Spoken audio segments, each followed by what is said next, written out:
Hello. What up? I'm in Pittsburgh though. Oh, okay, Pittsburgh. Yeah, I was like, I knew it was with a P. I thought it was Philly last time. There's a lot of things to kind of nail. For an example, even when I went on YouTube, you can't find a lot of stuff on fasting. Honestly, the stuff that I find on fasting is intermittent fasting, which I don't do at all. And so I wanted this to just really be informative on every aspect. And from you guys, I consider you guys to be some of the most heavy hitters when it comes to the subject. So I think with all of us really here brainstorming and going over everything together is just going to be like everything everybody needs all in one. When it comes to the weather, a lot of people, I've noticed there's people I've talked to that actually do fast, that they don't like to fast at certain points like of time, whether it be winter time, whether it be fall and all that stuff. How do you think the weather affects you when you do it? I think it makes a huge difference, especially if you don't have much exposure to sun, because especially carbon beings that we all have carbon, right? But beings that have a greater amount of carbon, we depend solely on that sunlight exposure, or we feed off that. It provides a lot of minerals to our body. When I sit out in the sun, I don't feel like I need much when I'm fasting. I don't feel like I need, I feel like I ate a meal, if you will, when I sit out in the sun. And, it's just that good a feeling. You could tell just by even how your mood is.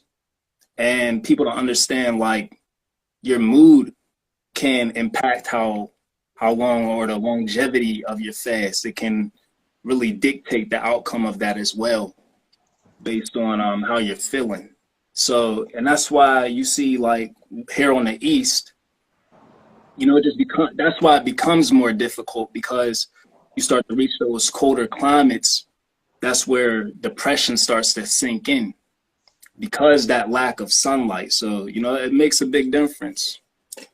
That's actually some really brilliant points, because I don't think that's something a lot of people think about. Obviously, we know certain fruits and certain vegetables are located in different parts of the world that some people may not have access to. For an example, at least over here, I know one of your big things is tamarind, but I don't ever come across tamarind like that. That's something that's kind of foreign to my location, I guess. So I haven't been able to incorporate that, but we'll get into all that right now. Since we got our last guest in here, Taylor, I just want to introduce everybody. I definitely want to go over some stuff with you, because there's videos and stuff that you put up where you won't say a word, but you'll say everything in just that like little video and what you're writing and all that. And there's something that you had put up that really kind of stuck with me as well. So I want to get into that. Pretty much the process of fasting and kind of like what that is, because I think a lot of people look at it as a diet. I don't really call it a diet, because you're not eating anything. I really just, I put that with certain things, like whether you want to be on a vegan diet, whether you're a pescatarian, all this other stuff. So fasting to me is not a diet at all. It's really more of a spiritual, I would say, practice. But when it comes to food, we understand that is an addiction. So I'll start with you, Prophetess Camila, and you could just kind of give your insight on what fasting is to you, and what that is, or what that could possibly mean for other people who maybe just be getting started with it. Yes. So I can't see you guys. My phone is dark right now because of the sun, but hello, I can see myself a little bit. But fasting to me, when people ask me like how many times I fast, is it kind of like a wrong question for me, because for me it's more like how many times do you eat? Because fasting to me is natural state. So I am fasting all the time, but I eat when I want to. You see the differences? So sometimes, when people say fasting is like reaching your higher state, to me it's like, this is going back to your natural state, So once you find that natural state, you're not doing anything. Fasting, you're not eating, you're not drinking, you're not doing absolutely anything, So it's not something that we do to me, I'm not doing anything, but I'm being in my natural state as much as I can. And at the moment I'm on juices, right? So I sip on juices whenever I want to, but it's not that I consume a lot of juices. To people that actually think that they're doing something when they are fasting, I would just say, like, just imagine that you are just being your natural state, and you actually are whole. You know, you don't need anything from outside of yourself. But now we're letting go of the habit that we put on ourselves, because eating is a habit. To me, it is a habit. You know, it's a learned habit. So slowly but surely, I'm just, you know, embracing the natural me. So that's fasting to me. I don't know how else to put it, but it's not a thing that you do to reach a higher consciousness. Your natural state is higher consciousness. So you just Yeah, going back to your that's natural. actually really beautiful said. That's beautifully said that you put it that way. I think that should resonate with a lot of people because that was one of the things that stuck out about you to me was when you were talking about it, you said that you're doing nothing. It's not that you're doing something when you're fasting. You're not doing a process. You're not doing a thing. You're doing nothing and becoming more of yourself as that is happening. And That's why it's I'm less is more. actually, yeah, exactly. That's why I called this that because I don't think that's an understanding a lot of people have. I use the analogy of filling up a trash can. If a trash can is empty, you have all this space to put inside of it, you know, whatever that you are. But then when that trash can gets full, you have to dump it at some point. So it just becomes an occurring detoxing process when you are constantly putting things inside of you. Taylor, It's a I'm fact. gonna go over to yeah, we did lose her. I'm gonna go over to you real quick, Taylor, because in fasting, and I'm on day 3 right now. I wanted to go into this live fasting so I could speak off the experience as well. And when you're fasting, you start to see a lot of clarity with things. So obviously you can see that clarity with your breathing. And breathing is a big part, I believe, of, well, obviously everyday life, but when it comes to fasting, because your sleeping starts to become, you get that quality sleep. You start to notice things that were being suppressed before as you were putting food in your body. So since you are basically the person when it comes to breath work that I know about, how important do you see fasting with that connection with the breath and breath work all in that same process? Uh, it's yeah, they're gonna go hand in hand, man. I mean, the more that you eat foods, the more you know. Especially denser foods are more than a fist size. The more that you're gonna create expansion in the digestive tract, and then also create that pressure on the diaphragm, so the lungs can't really fully expand, and the lower lungs have more blood in them. You know, because the density, the lower part of it, the blood's gonna soak to that area more. So if you can't expand your lower lungs, your diaphragm fully, then you can't circulate your blood correctly, and your blood is like liquid consciousness. And if you have that full circulation, it's kind of like they say in the East they say an iron shirt, and they say like the word Fe, like if you look at Fe on the periodic table, it's iron, and that's the same word for faith. Like Santa Fe means the saint of faith. So I feel like if you have the full circulation, then you can have that. Your consciousness is fully circulated, and you have faith. You could just get from one breath to the next, and you're not gonna be panicked as you fast if you're in touch with your breath. I feel like a lot of people might fall off because they're not really, the breath isn't, they're not in touch with the breath when they first get into fasting, but as you do it more and more, I think it just becomes obvious. Yeah, that's also beautifully said too, because like I said, with me being in the day, third day normally for me is that break off where it's like, yeah, I don't need food at all. Like I don't need a solid. I don't need to. You went through kind of those, if you want to call them hunger pains. I didn't have those, but if you haven't fasted before, you'll definitely get those because it's foreign to you. And then you start to see that all you need is the breath. Like I even remember to breathe so more often now because my breath is so clear that I don't have a choice but to pay attention to it. Because I'm noticing that if my breath isn't full, if I'm not like fully breathing, then there's still like work I have to do, so to speak. And one of the key things too that you mentioned was the blood and the blood circulation. So Brandon, I'll pass this over to you because one thing I think that is another thing that we've learned, especially from like Dr. Sebi and his practices, where having the addition of herbs in the body as you're fasting to aid in so many different things, whether it be in getting rid of inflammation or certain diseases that maybe some people have, that there's certain herbs that will go and will help to aid the body into ridding of all these different occurrences. So one of the things with you fasting, what have you noticed that has helped you the most using herbs? One thing I would say is that everything is connected. You know, when you think about fasting and herbs, because in actuality, your body has everything that it needs, right? You know, you don't really need any herbs. People ask me all the time, like, what herbs should I take? What should I take for this? I'm having an issue with this or that. And you don't really need any herbs if you give it the proper environment. You know, you allow it to, you know, your systems to rest. You know, we're so used to the way Western society is. We want everything done in a quick fix. You know, we got pharmaceuticals now that can kind of, they don't really solve your issue, but, you know, they help you relieve some of what you're feeling. But I just learned you don't really need herbs. However, the herbs definitely, you know, can help speed up the process in a natural way. It's just when you use them, you have to do so effectively.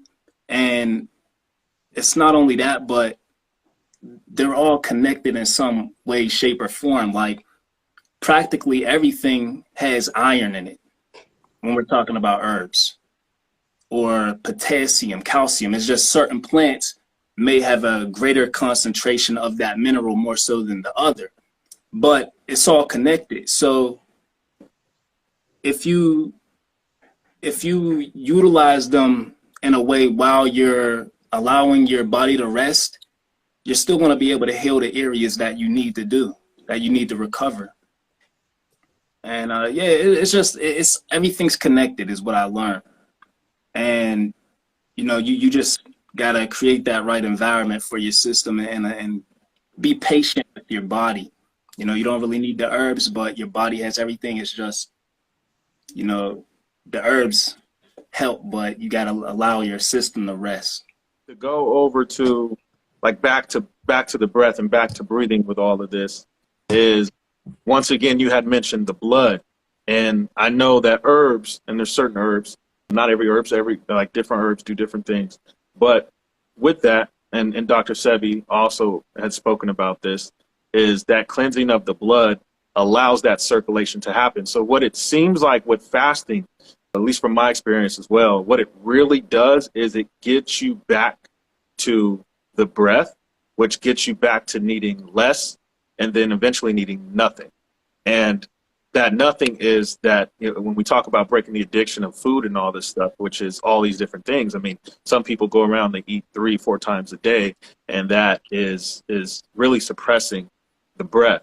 So when it comes to, like, would you agree technically with that statement, Taylor, that what you want to get back to and only needing is the breath? Yeah, I mean, ultimately, I guess it's kind of all anybody really needs. I mean, the food is so corrupted at this point. We're pretty much just living off our breath and then entertaining ourselves emotionally with the food. But the herbs, I feel like they're nice for, because, you know, especially root herbs will be a nice way to stay grounded while you're fasting, because, you know, a lot of people probably never had that much circulation to their brain until they fasted. So, you know, I feel like a lot of people just feel empty and they want to, you know, they don't feel grounded. So if you have root herbs, it's a better way to be grounded than to eat like whatever else you might have been eating.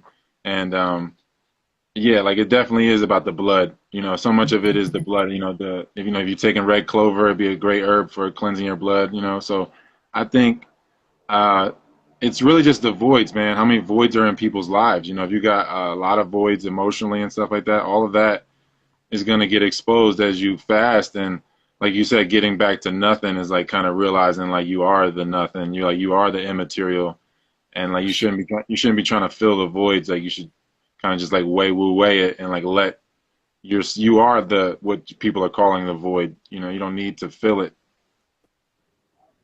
Agree. Yeah, that's good. Good point. In your personal experiences fasting, what have you actually done the most? Because this is probably a question a lot of people have when it comes to this. There's some people who will go cold turkey and they'll go right into a full fast, you know, not intermittent, not none of that. I actually did this. I don't eat anything. So normally when I tell people I'm fasting, I'm in the middle of fast, they go like for a day, you intermittent fasting, are you doing a keto diet? Like what is it? And I just say, no, I'm not eating anything, like no solids right off the bat. From your experience, what has been the thing that you've been doing when it comes to fasting? Has it only just been juices, teas, water, things of that sort? Um, what do I do? First, I feel like I said, like fasting is not doing to me for me. So, in a sense, this whole thing has been a mind work. It's in the mind. You know, it's not the food, it's the mind. So what I have done is like I do different practices, mind practices. Okay, because all of this is concepts. Eating food is a concept. You know, even eating herbs is a concept. But do you believe the concept that will become real, right?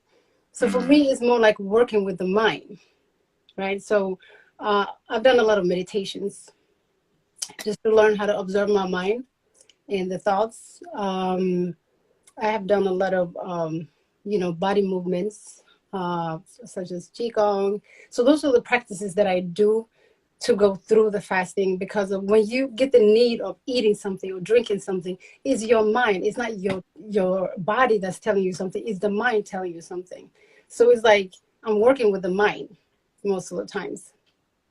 So I sip on herbs. You know, it's not that I believe that any herb can make me whole. I'm already whole, you know, but I sip on herbs because I feel like this whole planet is connected. We are connected to everything, you know. So every plant has also different energy. So I connect with the plants by drinking my chamomile, for example. I have a different connection to chamomile. I have a different connection to my mugwort. I have different connection to different herbs because of, it's not that they complete me, but it's just like they are in the process with learning, you know, that I don't actually need anything, but I can use them if I want to, you know. So people that actually come to you and say like, okay, can you give me a juice or give me an herb to fix me? Give them one, because it will fix them.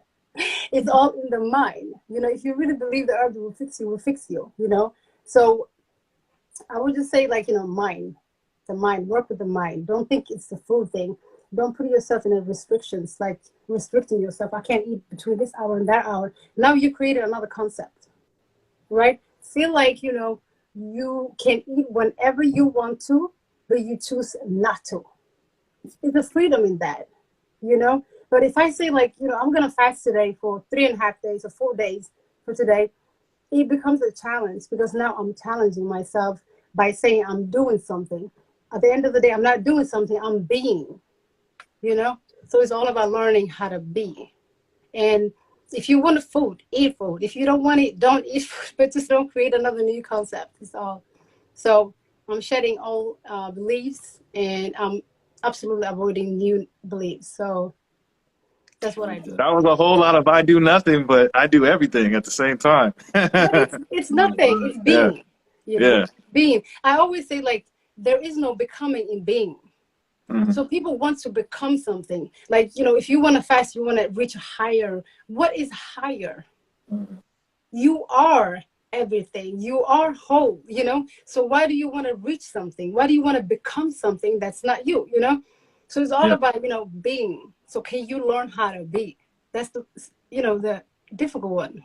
I've talked to people before when I was in a fast, probably like 14 days and all that. I literally, and I remember this, one of my coworkers at the time was like, man, I'm hungry. I haven't eaten since like 4 o'clock, whatever. I said, I haven't eaten in 12 days. So I'm like, you know what I mean? I'm like, it is a mental thing. And there's a lot of people that can't grasp the fact that they can go without what they think they need. So Yeah. It's the thoughts. You know, we can kill right, ourselves with a thought, and we can heal ourselves with a thought. So it's just the mind. And food is an addiction. right. It's an addiction. It's not a normal thing, you know, just to shove everything in.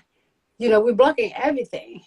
And it doesn't even make sense, you know? So food is not natural to us, but that we need some fuel, that's something else, you know, not need, but if you can get some fuel because of this body, you know, it's a dense body. It needs something because of, you know, it's attached to the mind. The mind tells you, eat your leg, you do, you know, it commands you all the time.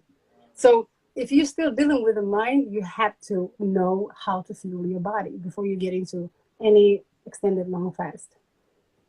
Yep. Yeah. I like what she said because you know, the mind definitely plays a big part. There was times where, you know, for me personally, when I fast and I'll do like a water fast, but more so dry fasting. You know, I'll drink my water here and there, or I'll kind of see if I could test and push and limit myself to maybe like 1 liter of spring water every 2 or 3 days. But there's been times where I would reach past that, you know, that third day. You don't feel hungry, but when you see the act of eating around you, you know, you feel kind of, you feel away at first, at least for me personally. And, you know, you kind of get that urge to want to eat, but it's not that you're hungry. It's just, you know, your mind is telling you like, everybody's eating, man, you can eat too.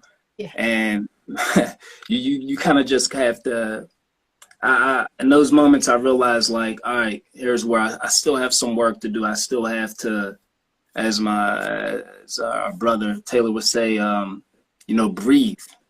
Breathing definitely has helped, and that's something that I still, you know, have to practice myself, is breathing, you know, just chill and relax. But that's why I've kind of set a new regimen for myself, is because I am an influencer and I'm a content creator, so I'm constantly, not only that, but I still do a day-to-day job, right?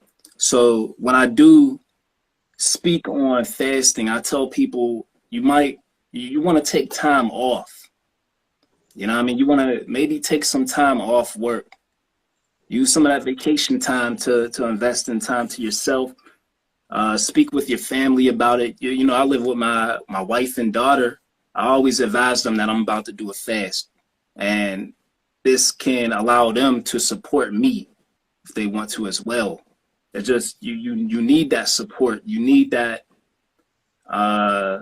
less of an expectation, because we are healing, and when we're detoxing, we're becoming more of ourselves, but we feel less than, if that makes sense. Like you start to realize that you lose some of that energy only for you to gain it back again. You might experience headaches or migraines only for it to release from your system entirely. Like you start hitting those benchmarks of 5, 7, 8 days, and you really still feel like a whole nother being, but it's just who you were always meant to be. And that's what I realized. But as I said, you know, as a content creator, as an influencer, I realized that everybody is at different stages. So, you know, a true fast is nothing, right? Well, would everybody agree? A true fast is nothing. Like you're consuming nothing. But because everybody can, you know, I mean, everybody's at different stages. So to me, as long as you can abstain from something, you know what I mean? Try abstaining from eating meat. Yes. Challenge yourself to stop eating meat, dairy. You know, maybe challenge yourself to do raw foods only fruits and vegetables. Do a raw foods fast. You know, it's not necessarily a true fast, but it still allows you to challenge yourself and abstain from some things that aren't benefiting you anyway. Yeah. Just fast for anything, from a thought, from a habit, you know, anything, you know, because addiction is the mind. It is in the mind. The mind telling you like forcefully, like do that, whether it is eat or whether it is whatever it is, you know, is it heroin or whatever. It's just the mind telling you what to do, you know. And so you need to be in control instead of like, you know, the mind telling you go and do that and you just do it. So even if it's like going to eat an apple and it tells you what to do and you don't want it, it's an addiction. And when it comes to the breathing, I saw you mention breathing. You know, a lot of people say breatharianism is like how you live on breath. We all breathe, okay? We all live on breath. Without the breath, we're not here. But if you focus on the breath, I wouldn't say even like learn how to focus or anything, but if you learn how to be in the present moment, the only thing you're dealing with is the breath. Because the only thing you have is the breath. You know, that's the only thing that's in the present moment. So don't even think about doing like some breath work to get a higher, so this. It's just too many things going on out there. It's just sit with yourself and just be. That's all you need to do. Then the breath will come on its own. You know, when you let go of stuff, you make space for more, right? So now you're just making space for more. But if you trap yourself with another idea, you're challenging yourself. So flow. Me, I don't normally tell my family if I'm fasting, like the extended fast. If I'm going to go 4 days with nothing, for example, 7 days with nothing, I won't tell my husband or my kids because they are also another mind that will affect me. You can just walk by and be like, hey, do you have anything to drink today? You know, and that thought will affect me. And it will, you know, so I normally don't. And the time I tell them is always like challenging. But when I don't tell them, I'm just living normal. You know, I could have been gone like 2 days dry right now, but I wouldn't even know. But I know the times I drink. So it's the opposite for me. So I know if I drink today, I'm like, okay, I had some drink. But other than that, you know, you're not doing anything. You're just being. So just be. That's my advice to everybody, you know, and just don't challenge yourself. Yeah, I think, and I agree with that, because when you do make it a challenge, you make it, you create a field for yourself, which is stress, which is worry, all these things that really suppress you mentally and spiritually. And so if you're doing this for weight loss, for an example, and you're like, oh, I haven't lost weight or 15 pounds in 4 days, it's like, that's not what this is for. You know, that comes along with it, but that's not what this is for. It's you are literally attached to the mind. If you actually want to lose weight, then there's a mind. It's a mind thing. right. So this fasting is a letting go of the mind. The mind's nonsense, you know, like That's the thing, you know. Oh, I'm sorry. Go ahead. No, go ahead. Yeah, that's the thing. You know, and you also have people who don't want to fast because they don't want to lose weight. Yeah, that's the mind thing. You know, that's because, me. and to go off of what she said, because it's a challenge, because it's abnormal, right? You're so used to eating food, you can't fathom what it's like without it. And it's just, I mean, yeah, it goes back to the mind. And this is something, and I'm gonna pass this over to Taylor too, because there's something that you said too, Brandon, that made me think of this though. But when it comes to like being around certain people, right? Like, for an example, Taylor, you fasted for over a year, right? Like, it was just completely liquids. Yeah, just liquids. So, I mean, with that, we normally, when we're doing this, like we were talking about, the third day, you're like, yeah, I don't really need to eat.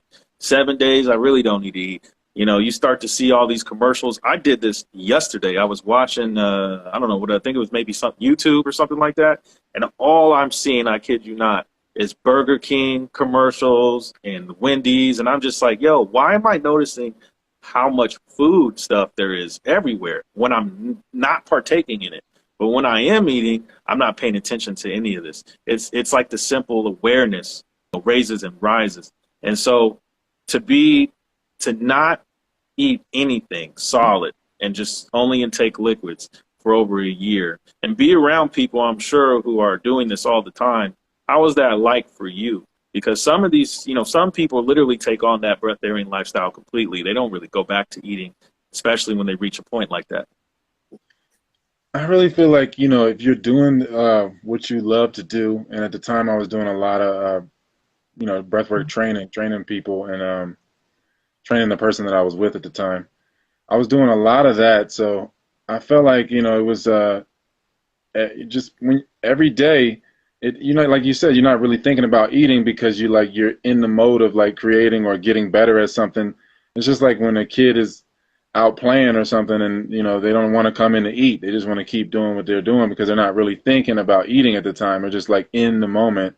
So I felt like I was in a space where I just could just focus on teaching, and I felt like it was nice, and it gave me a space to not really think about eating. It just was like, man, how can I get better at this breath? And like it kind of felt like just like almost like I had no choice though at some level, because I really do feel like it's the way Wu Wei thing. Like it's doing, not doing. Like she was saying, like it's more so like you just do what you can't not do. Like I just can't indulge in the same behaviors because I know those outcomes. And if I'm in the moment, if I'm creating something, if I'm, being productive, if I'm really in alignment with my purpose, then I'm not really thinking about food. And when it comes to food, it's all just reminders. So like if you're in your, it's not like food gives you energy. It's not like the herbs heal, but they remind. Like it's just like if you have color therapy, you get exposed to certain colors, they resonate with those colors that are within you. It's like if you eat certain food, those the electrical structures in that food resonates within you. The herbs, they different parts of them. Like if they say you eat a walnut, it's like the shape of the brain. You have black walnut, and it helps to cleanse these areas that it looks like. So it's just resonating and reminding. It's not really giving you energy or giving you anything. So I think it's more so like you're in a state of like, and no longer in a state of taking, because I feel like so many people, when they want to get better, they're like, man, what can I take? What can I take? And it's just like, what can you give? Like, what can you really, create or, I guess, process or be a part of to where you can not really think about what's coming in. You're more so focused on the output.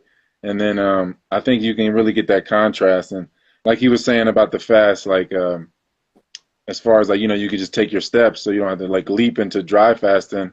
And then, I feel like if you do like dry fast to like 3 or 4 or something, if you do that for like 5 days in a row, you don't have to do it for the rest of your life. It'll just stay in your life for the rest of your life one way or another because you've experienced that. So like if you fast for long periods of time, it's kind of no way because that contraction is going to happen. Your organs are going to shrink back down. You're going to release all the inflammation. So then you have that contrast to where when you start to reintroduce garbage, it's just like impossible to do. It's like you can't be stuck on stupid anymore. So I think it's like she was saying, so much of it is mental. The mental weight, it becomes physical. So the more that you're in your purpose and aligned with output and staying in alignment with, because a creation is alignment. So the more that you're aligned with your purpose, the more that creation is just, it's a byproduct. It just happens. You can't really separate the two. So I think the more that you are not in your purpose, the more you're going to have mental weight, and you're just going to be, your gifts are going to be getting used for somebody else's dream, and then it's just going to create mental weight on you, and then that becomes physical. And it's like inevitable. Mm-hmm. That's a good segue then into my next question. I'm going to pass this to Prophetess. And I have to ask, because when this happens, when a lot of people first get introduced to doing fast, they see a lot of changes physically, obviously, because it's kind of like what Taylor said. When you're going through this process, it's a reminder of you're getting back to what you truly are. So I have to ask, when it comes to the spiritual benefits of this, what occurs? Because I noticed for me, especially when I very, very first started doing it, that my dreams got really, really vivid. And this is kind of a topic for another time, but when you're actually in your dream, a lot of people should know that you are actually you've already left your body. Leave your body every time you sleep, technically. And so you just bring more of your consciousness over when you are more aware in your dreams. So I guess that brings me to my point of awareness, of how much awareness there is when you are actually going through this process, getting back to your true self, doing or fasting, and then seeing all of these different spiritual benefits that come along with that. What do you have to say about a lot of those that you experience? Thinking of the question. The spiritual benefits. It's like I said, I don't have a destination. So in a way, I feel like I'm learning more about myself, the inner me. And the more and more actually I fast, the more I see myself as a vessel, and that information just comes through, and it's not, the less I intake, the more I realize, for example, that I'm not this human body. you know, and information comes through me. So step by step, I think like, you know, things are changing within me. Like for example, sleep is changing, right? Along with my drinking and stuff. So, and when you say dreams, you know, it's all about being conscious in also in the other dream as you are conscious here, right? So what we do when we sleep, we go into a deep sleep, like we pass out, like we go in coma, right? So when you have done like an extended fast, like, you know, been through this journey, you will know that you will never go into that deep sleep. You just go into a resting mode, you know? So when you let go of that deep sleep, you know, when you eat and you get full and you get so tired, have you ever woken up like after many hours and you're tired? You're like, oh my God, I need to rest from sleeping so much. Because you do get tired when you get into a deep sleep. So I feel like I'm being more alert and aware, and I'm becoming like a clearer vessel for information to come through. And that information is not mine. It belongs to the universe. But I have to be a clear frequency for that information to come through. So every step that I take, actually, I'm just feeling like I'm not doing anything. It's just being done for me, basically. So I don't know if I actually answered your question, but it's just like, you know, you step into a higher level of yourself. I don't even want to call it a higher anything, but it's just, things just happen, you know, just like your breath is just happening, you know. And when you wake up in the morning, you just wake up. You don't, in your sleep, you don't say, okay, I'm so conscious, I need to tell myself to wake up. It just happens. You just wake up, right? So everything is actually happening simultaneously all the time. So it's all about, you know, syncing with that. So I feel like I need to sync with it. So when things are happening like day and night, I see it as a concept now. Like, I don't think like you should sleep at night. It's just a thing that people have said, okay, you have to sleep at night. And everybody's like worried, I have insomnia, I can't sleep, because they didn't get the 8 hours that was, you know, told that they had to sleep. It's just like we're creating problem on problem and problem and problems. So I'm like, what's wrong with the night? What's wrong with if I get up 3 a.m. at night and do my normal things? You know, what kind of energy would I feel? You know, so I have to sync with day, night, you know, sun, rain, all kind of stuff, and become one with it. So I feel it's just a journey that's happening within me, but it's not something I'm doing. I don't want to take credit for anything that I'm doing. I'm not doing anything. I'm just trying to be, you know, learn how to be. I'll switch it over to Brandon and actually go over into the physical benefits of this, because we see that happens normally right away for some people, whether that be a spike in energy, that brain fog completely going away after maybe a couple of days. But there's a lot of things that happen physically, and they go hand in hand when it comes to physical and spiritual and mental and all this, because like what she was saying, when it comes to the mind, obviously that plays a really, really big role. But physically, when people start getting into fasting, what are some of the things that they can see right away, and also later on down the line if you're doing 30, 40, 50 days or even like a year like Taylor? All right, so my longest fast that I've done was, I believe it was 33 days.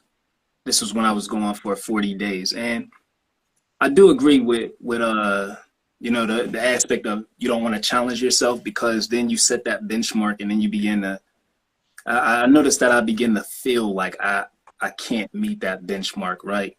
I'll get to your question in a minute, but I just wanted to bring up this point that if you go to my very first video that I did, my locks were like right here. This was back in 2016.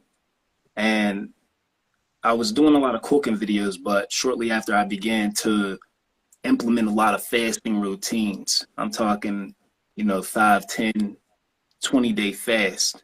And I could see the difference in how fast my hair has grown. You know, my skin begins to look more vibrant, and I just feel different. It was just a instant change. Like, I'm able to, you know, be more lively and spend more time with my daughter because I have that boost of energy now. My abs begin to tone up more. and I haven't done a push-up or a sit-up in who knows how long. It's just, you begin to feel it. I begin to feel it before I even notice it. And it was a inner thing that you begin to see externally is what I noticed. But a lot of things that were taking place inside began to quickly show outside, to the point of the sleep at night. I noticed you mentioned that we don't, who says to sleep at night.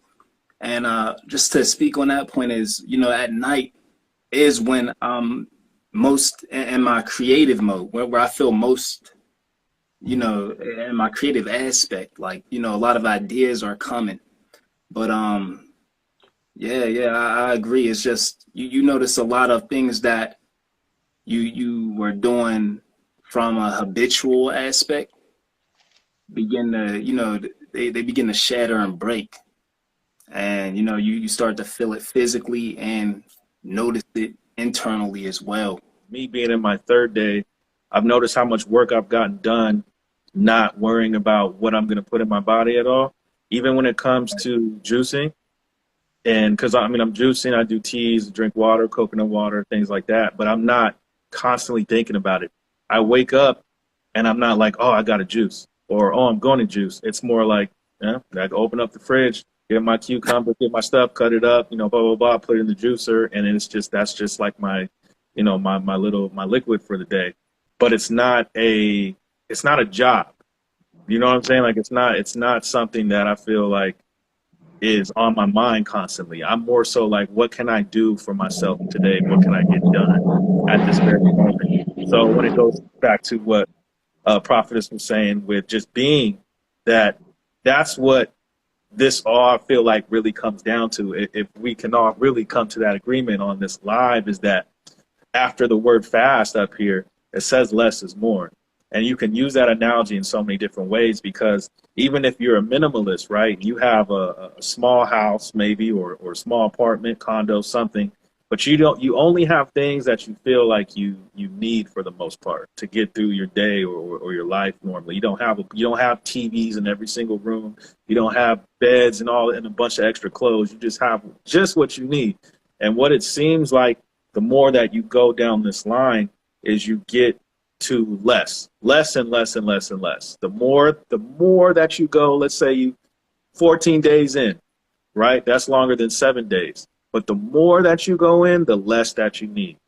Like, that's really what I feel it all comes down to is and Taylor, you've said this, I believe, plenty of times, though, is that it's about like needing less, or not needing at all, about what you don't need. And I think that if you look at it in the material way of the fasting with the food and all that, that's really the surface level. Then you start to actually do the process. And then you go to, like what Prophetess was saying, is that you're doing nothing, that you start to see that you don't need anything.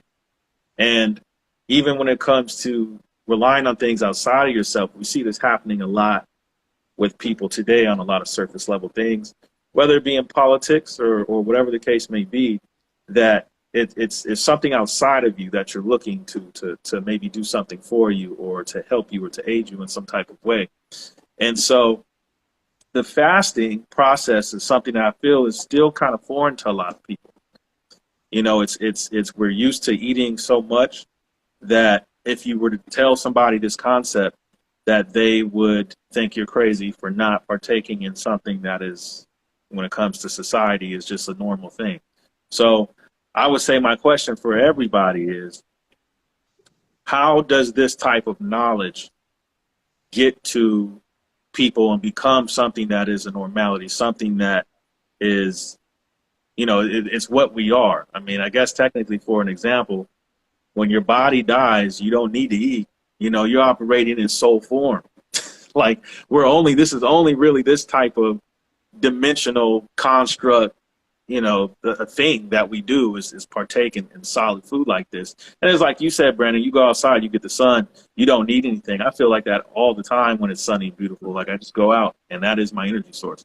So how is all this information regarding this subject to reach people because this is something I feel like will change everybody. I mean, just breaking addictions, breaking the negative thought process that people have. Fasting can do all of this, amongst other things. What do you guys think is really the answer, I guess, to that, to people? I'll start with you, Taylor. Like she was saying though, so much of it is the dreams though. Like, because if you're fasting, then you can connect with yourself more. It's more about the communication, man. Like, the more that you fast, the more that your cells can breathe, and then the breathing is communication. You know, if you're talking, you're just breathing loud. So like, every time that you're communicating with your bodies, or any part of your body, any cell is communicating through breath. That's the way, you know, the breath is being attached to the blood, the prana or whatever, oxygen or what have you, whatever you want to call it. But that's the means of communication, because you're inhaling ether or melanin, whatever you want to call it. So that's your basis of communication, is breath. So when you're fully inhabiting your body and fully, you know, embodying yourself, then you have full circulation and full communication. So then if you go, you know, going into the dream state, you're doing things completely like that, you know, to where you completed the day, you didn't waste anything all day, because, you know, wastefulness is not in the likeness of the creator. So the more wasteful you are and do things that you don't need, the further you are from the alignment with the creator. So when you're going to go to sleep, it's going to be unconscious as well. Like, because sleep is just unconscious breath work. So the more that you're not present, like he was saying, doing habitual things, you know, you're not present. So you're being unconscious. You're pretty much sleepwalking. So you're eating because you're sleepwalking, and then you actually go pretty much fall asleep in this dream, and you're going deeper and deeper into illusion. Mm-hmm. You know, but if you're present, and then you lay your body down to have that trance experience that we call dreams, then you're connected with yourself so well that you can connect with, you know, the collective, to where you can wake people up, because you're waking them up in reality. You know, like the dream is actually reality, or heaven, or whatever, what have you, and this is, you know, a copy or whatever, a simulation of that, in my view. So if you're going into reality, and people they're on autopilot here, so they're definitely on autopilot there. So if you're waking up, if you're conscious or present in your dreams, then you exude that presence, and then you're just waking people up. You know, it's just like how if you walk somewhere and you're on the street and you see somebody, you know, somebody's looking at you. It's the same thing. If you're in a dream state and you're present, then you just make people be more present just from your presence. So Mm-hmm. that's, I feel like, is the way to really create those ripples. You know what I mean? Because it's just the nervous system. You know, like the nervous system is not being respected. So if you're eating out of order, or eating too much, eating, you know, when the body's releasing endorphins that aren't in that respect, like, as you look at the organ clock, you know, different hours of the day, the body detoxes different organs. And if you're not familiar with the clock, then, you know, you're probably eating at the time when you should be detoxing. And so you're just blocking the communication from that organ. So now your all the nerves in that area are not communicating correctly, because that's how you communicate, is through this nervous system. We're in a neural net, or an ether net, whatever. And so you have your little microcosmic neural net, which is like your body. And if you're abusing an area, then it doesn't communicate with the other areas. So it's just being blocked by that plaque, or whatever it is, you know, that you're putting inside the body, that's creating a plaque. And the parasites nest in the plaque. And so, you know, the parasites just intercept that communication, so that, you know, now you're just connecting with parasites more and more. And your parasites just driving your body to dream in a way that could, you know, connect you further with more and more parasites, and position your body in a parasitic state, you know, in a place that doesn't really resonate with your true self. So you just get more and more and deeper into that illusion. And if your nervous system is nourished from the breath, then you can see the different phases of the day. Every 2 hours you go into a different detox phase, and your nervous system is shifting throughout the day from sympathetic to parasympathetic, and you're going through this process. But if you have no respect to it, then you're going to eat sympathetic foods during parasympathetic time, and everything's just going to be no respect, you know, because so much of it is just respecting yourself. And if you do that, I feel like then you're going to connect with others. You know, you respect to connect, I guess. You said a lot of stuff that made me think about certain things. And for an example, I noticed when I started doing fasting and my skin started clearing up, you know, hair, like Brandon was talking about, hair was growing stronger, faster, that you start to notice when other people are sick. And when other people are like, you can look at their face and tell that they are not taking care of themselves, you know, internally. And it's not just about the skin glowing and things like that, you know, that we can talk about another time when we do semen retention. But it's just also for the simple fact that, like you were saying, that connection, that energy, this allows you to really, really get in tune with who or what you truly are in this body, and you can feel that energy amongst others. You know, literally all four of us on here know about all this. We've experienced all this, but there's that knowing when you just interact with certain people that there's a sickness, you know, there, whether there's actually a disease or there is that lack of self-love and care. And so as I pass this over to you, when you can look yourself, if you can look yourself in the eyes and in the mirror, and you can see that you are actually healing or you are healed, because really, I mean, you are that. Really, a sickness comes from us, the thought that we need to heal something. But when you can look at yourself and see that progress is there, then you will then be able to raise that awareness to look at others and see that they are lacking that. And that's just something to be aware of when you are around people and others as well, because a lot of us don't realize we're in these type of environments where that is toxic, you know, that is a toxic environment where there are toxic people that are not on that path at all. It's really easy to really see now. How do you see this being something that people can really grasp and get onto? Not necessarily just the fast, but the whole entire lifestyle of just being and not needing. Yeah. First and foremost, I would like people to see food as addiction. Simple as that, you know it's an addiction. And once you let go of an addiction, some people relapse, you know, but normally people don't want to go back to it, right? So if you see it as an addiction, and let's say cigarettes, when people stop with cigarettes, you know, smoking cigarettes, they always mention that, oh, I can smell better, you know, I can taste better, you know, because they have been numbing their senses with the cigarettes. So it's the same thing with the food. You know, we've been numbing our system for so long. Like I have a cousin, she was addicted to sugar. So she was like, I'm so tired, help me. And I just said it. I was just joking. I was like, you know, just fast for 5 days, be on water for 5 days, you know, and she did it. You know, she actually did more than 5 days.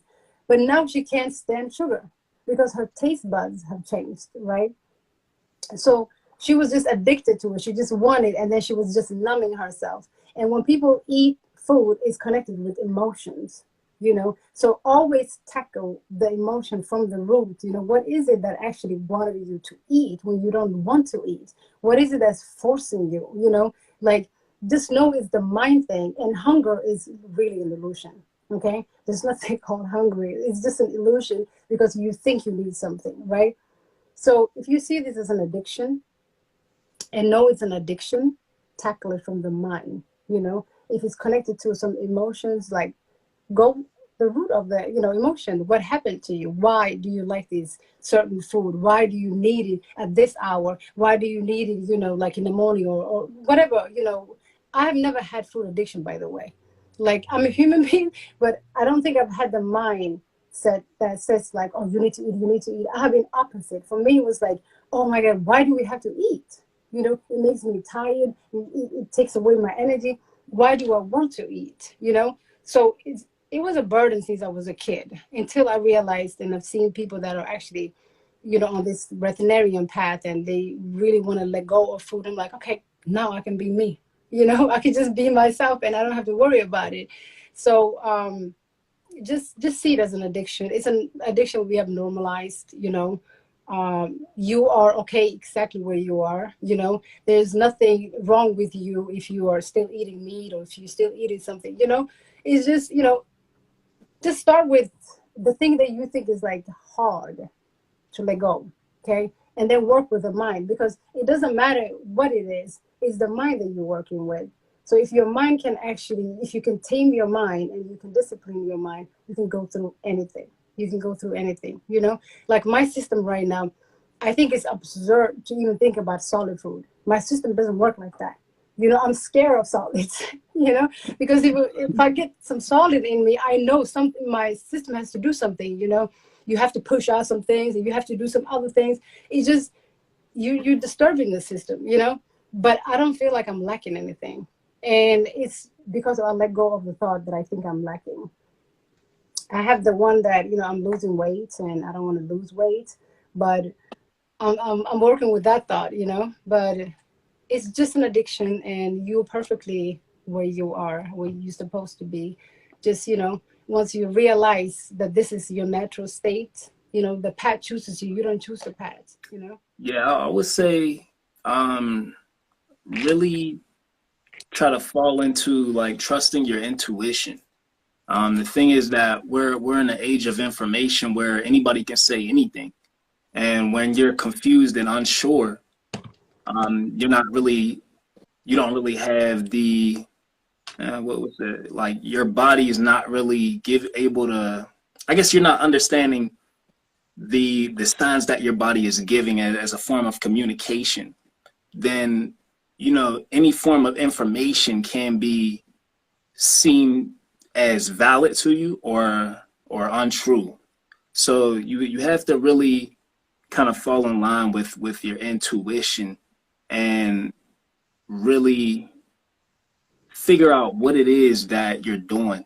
And that's why fasting really is one of the greatest forms of recovery, is because you're just cutting everything off.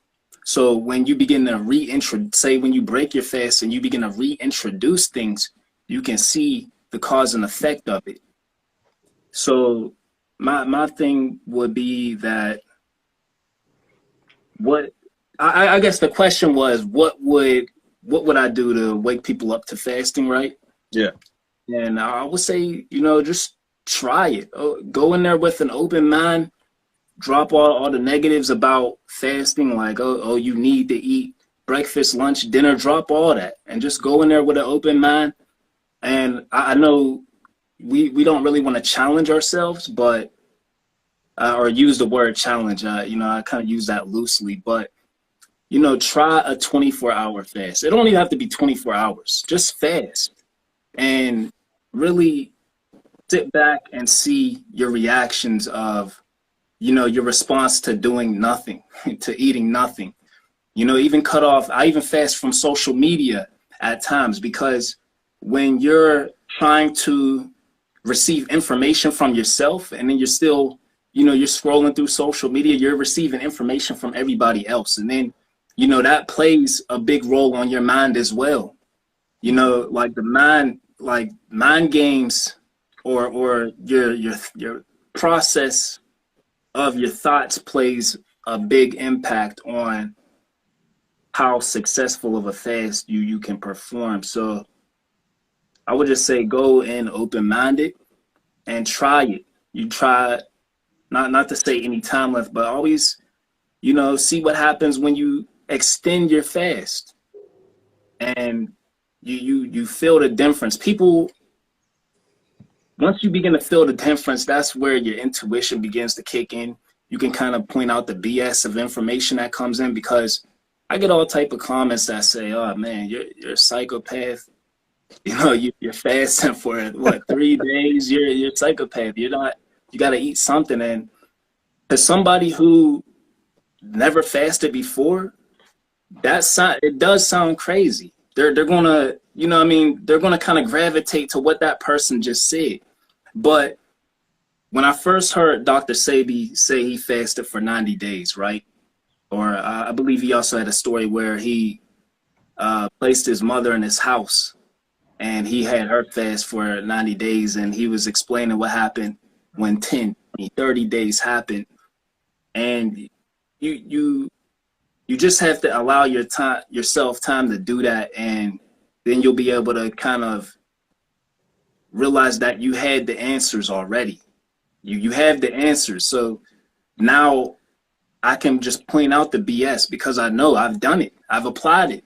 I didn't just research this information. I actually applied the information that I researched. If I fast for 90 days and Dr. Sadie said this would happen, and it had like, this is how we confirm information. We actually do it. We don't just sit here and look at people who have all these, certifications. You gotta be able to confirm this information yourself. So go ahead, try it. Prove me wrong. If I'm pointing out all this information, you can prove me wrong or prove me right by applying some of it. And to some people, it's like, what do you have to lose? What do you really have to lose by trying out some of the things that people are saying about, especially about fasting? You just have to go in there and do it. Don't worry about 24 hours or 72 hours. I always use those benchmarks as an example, but just go and do it. When you think less about it, you kind of do it effortlessly, until somebody brings it to your attention. Sometimes I'm fasting and my wife, she's cooking. She like, oh, you want me to save your plate? Even though I'm like, no, I'm good. But now food's on my mind because she brought it to my attention. You see what I'm saying? But you just have to go in there and just do it. Just be. When you're fasting, actually, just, the time that you used to eat, just to replace it with something else, like a practice or something like that. Because of the boredom, in your mind, when you're not eating, because people eat because of they're bored. So replace all of that time that you were eating with some activities that would normally help. Otherwise, you would just get more bored, and then you would get, desires. Yeah, that's a good point.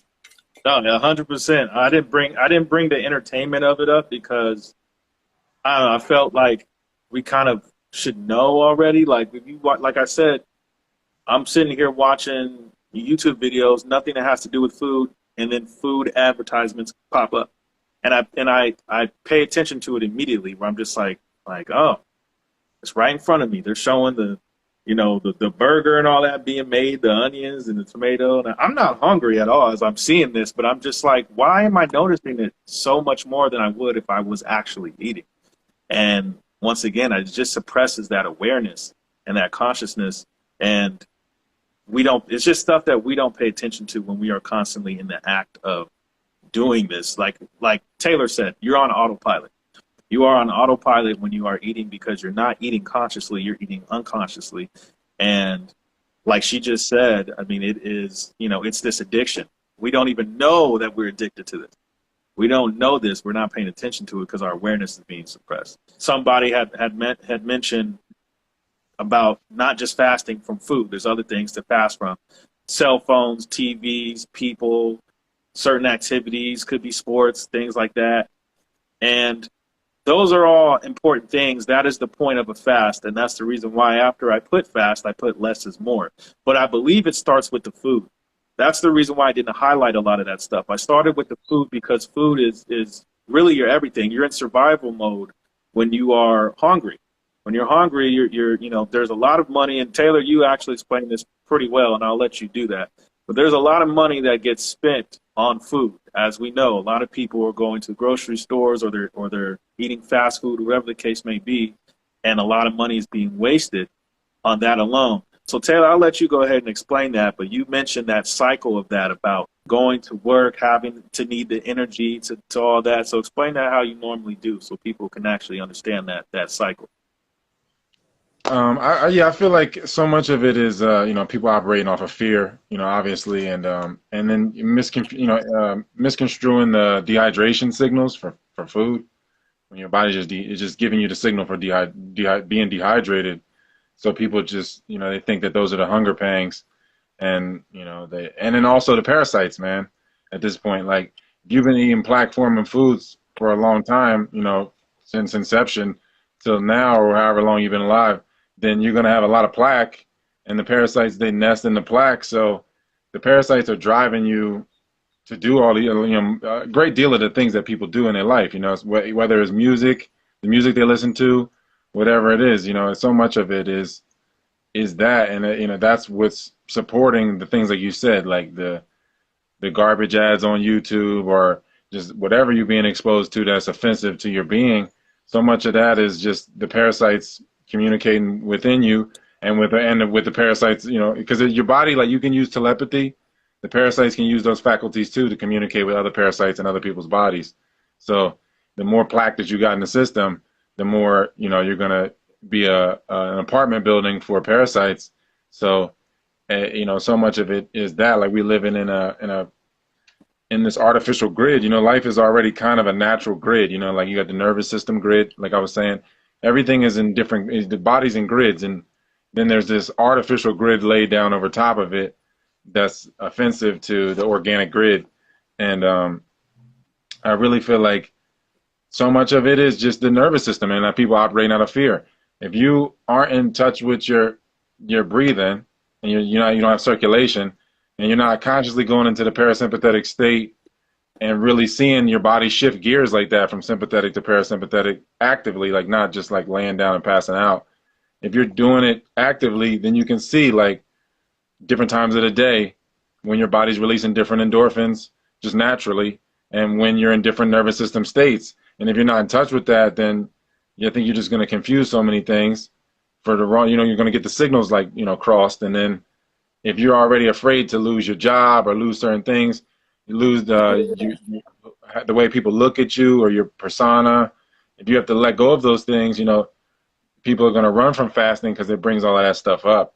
You know, you're not going to be able to be the false self if you fast more. It's just going to be more, the truth is going to have to come to the surface, and it's just going to be less of a parasite the more and more as the days go on. And the parasite's constantly just going to feed the beast system, use you to feed the beast system, because it's trying to get you to eat those things so that you go to sleep, and then you're tired, and then you wake up tired because you were getting dream raped all night because the food is just blocking your connection with yourself.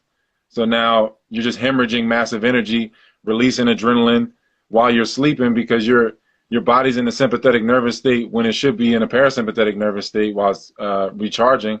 So then now you're waking up hungry. So people wake up hungry and they go eat, or they wake up hungry and then they want to sleep more, or whatever they want to do. It's like, I feel like so much of it is just the, you know, the misappropriation of the endorphins in the nervous system. And the chakras are really the endocrine system. And I feel like the only way to really align, you know, the system and to replenish is to fast and get in touch with your breath. And this, it makes the decisions impossible. Like she was saying, it's impossible to do certain things once you've experienced certain things. Like it's really just intelligence, man. Like certain animals, the less they need, the more intelligence is activated in them. You know, the more that an animal needs something, like a cat needs less than some other animal. It can go out and go rogue and do its own thing, and it doesn't need as much because it's more, the intelligence is activated. I don't want to say it has more knowledge than something else. The knowledge is there in people, it's just not active. It's just dormant. So the more that you fast, the more that it becomes active, and then it just becomes impossible for you to turn it off at that point. Like, you've already activated, you can't unknow. Only way that you can unknow is if you die traumatically or have some type of traumatic injury. But the more that you fast, the more you're gonna get in touch with your dreams. So it'd be less. You're not gonna attract those type of things anyway. So I feel like it's just so much of it is parasites and just Fasting the parasite away. Yeah. Yeah, and it's the parasite that are craving. You know, it's not us; it's the parasites. So you have to get rid of the parasites. Bitter herbs definitely help in that sense as well.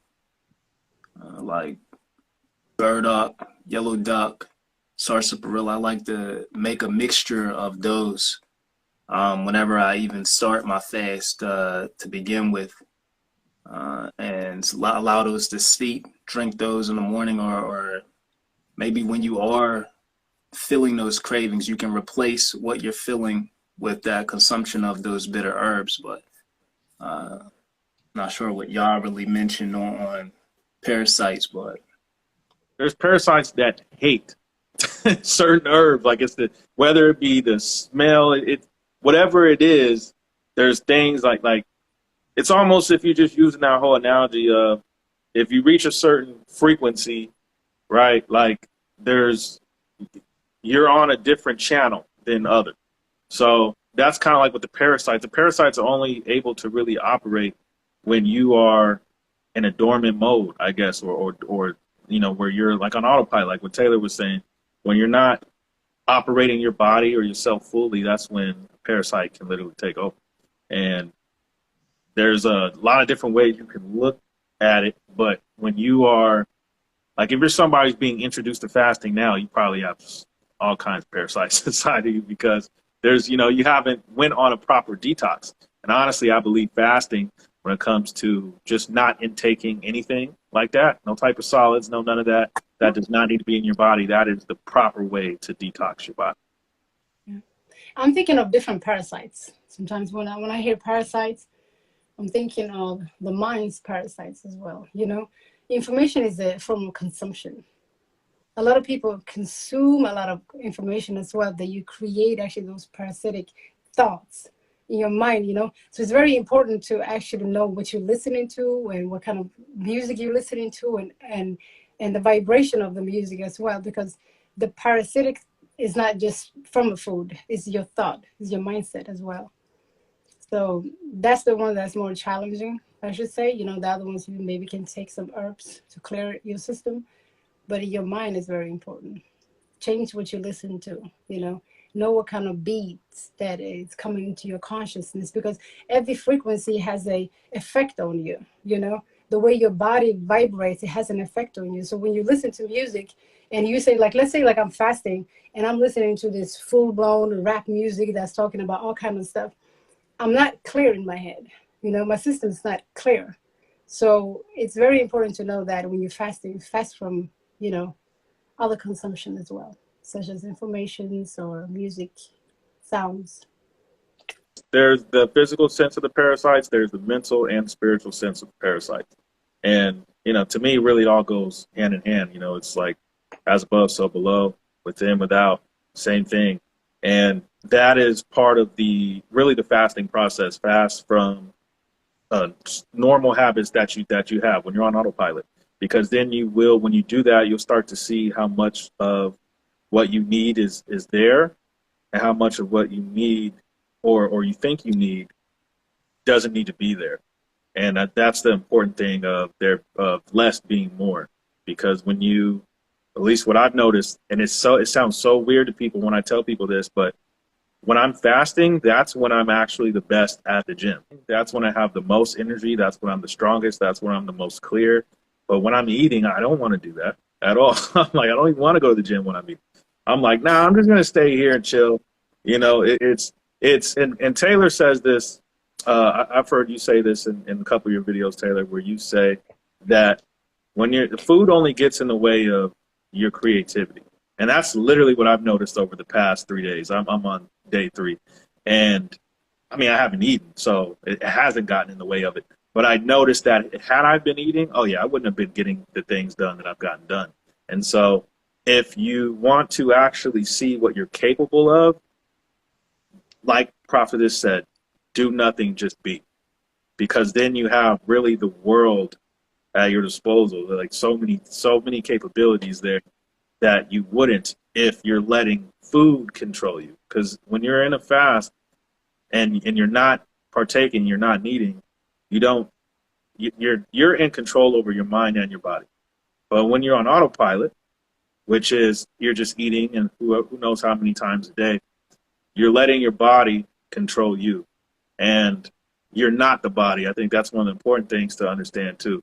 Because when you give in to the cravings of the body, then you're not in control at all. That's something that you should probably be aware of when you are outside of a fast and also going inside. How much is you operating the body? Now, I want to get to the questions real quick. So the first question is from Yugen123. How do I fast and avoid losing muscle mass? You need to stop the mind from taking your muscles away. I actually gain when I'm fasting. I gain muscles. Yeah, I would think that your body just regenerates. Mm-hmm. See, I think a lot of people look at it as losing something, but you're gaining yourself. You're gaining more access to what you truly are. So I don't know. I can't. see that as a loss, that you would be losing muscle. Yeah. How tall are you, Gian? I'm like 6 foot. You've never grown an inch more, right? You stated that once you matured, that was it, right? Pretty much. You got a fixed height and a fixed weight. Like you know, if you can get on stilts or you can put things in your body, but you have a natural weight and a natural height. Mhm. So when people are calling muscle, a lot of that is just inflammation, and fat, and just water weight, inflammation. So much of that, they call it swelling or swollen. I mean, it's so much of that is restricted to the circulation to the organs. So I feel like you can have a fully matured muscular system, but you don't really build muscle, just like you don't build height. So it's like your muscles kind of are what they are. You just want them to be matured to use them and work them out. And I feel like working out is an exorcism, man. It's a self-induced fever. You got things in your body, emotions or things you shouldn't have eaten. So you're initiating a fever, a heating up process to exercise. It's an exorcism. And that's so much of it is. I feel like working out is basically like metaphysically shitting and actually digest heating up. So like people eat and then work out. It's so backwards. It's like you should be working out on an empty stomach because you're in the process you're releasing. It's like we're working with energy at the end of the day. So I don't even think you need to lift stuff, just to get muscles. I do GION and I can get muscles of that. It's just energy moving. But it's the mind. It's the mind. If you attack getting something and, lose the mind. How much are you working out for vanity and how much are you working out because you just enjoy working out? Like, is it play? How much are you measuring it? The more as you measure everything, it's going to be more miserable. So it's like, if you go play a sport and you're playing basketball, like you're not really thinking like, I'm going to play for 45 minutes. Like you might look up at the clock like, oh, I got to stop, I got to go. But you're just like in it. But if you're like, I got to do this many reps and then do this every time, you're going to just rob your childlikeness is just going to get robbed. Right. And people, they're overhyping. I don't want to say overhyping, but they're focusing too much on how they physically look. When you fast, you're going to lose that fat, so your body's going to start beginning to shape in a different form. It's not going to be the same, but you're not necessarily losing muscle. As Taylor mentioned, you're just losing that water weight, that fat.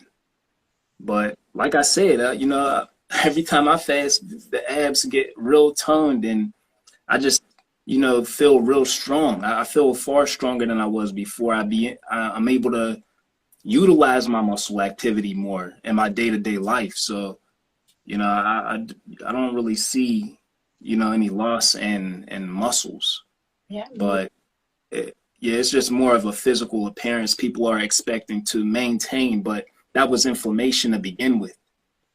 And you're not going to have that. That's what you're going to lose. So you are going to lose weight, but you're not losing muscle. I think that it comes down to just like what you're saying, people are too worried about what they look like. And it's not, I believe Taylor says this, it's not about working out, but working in.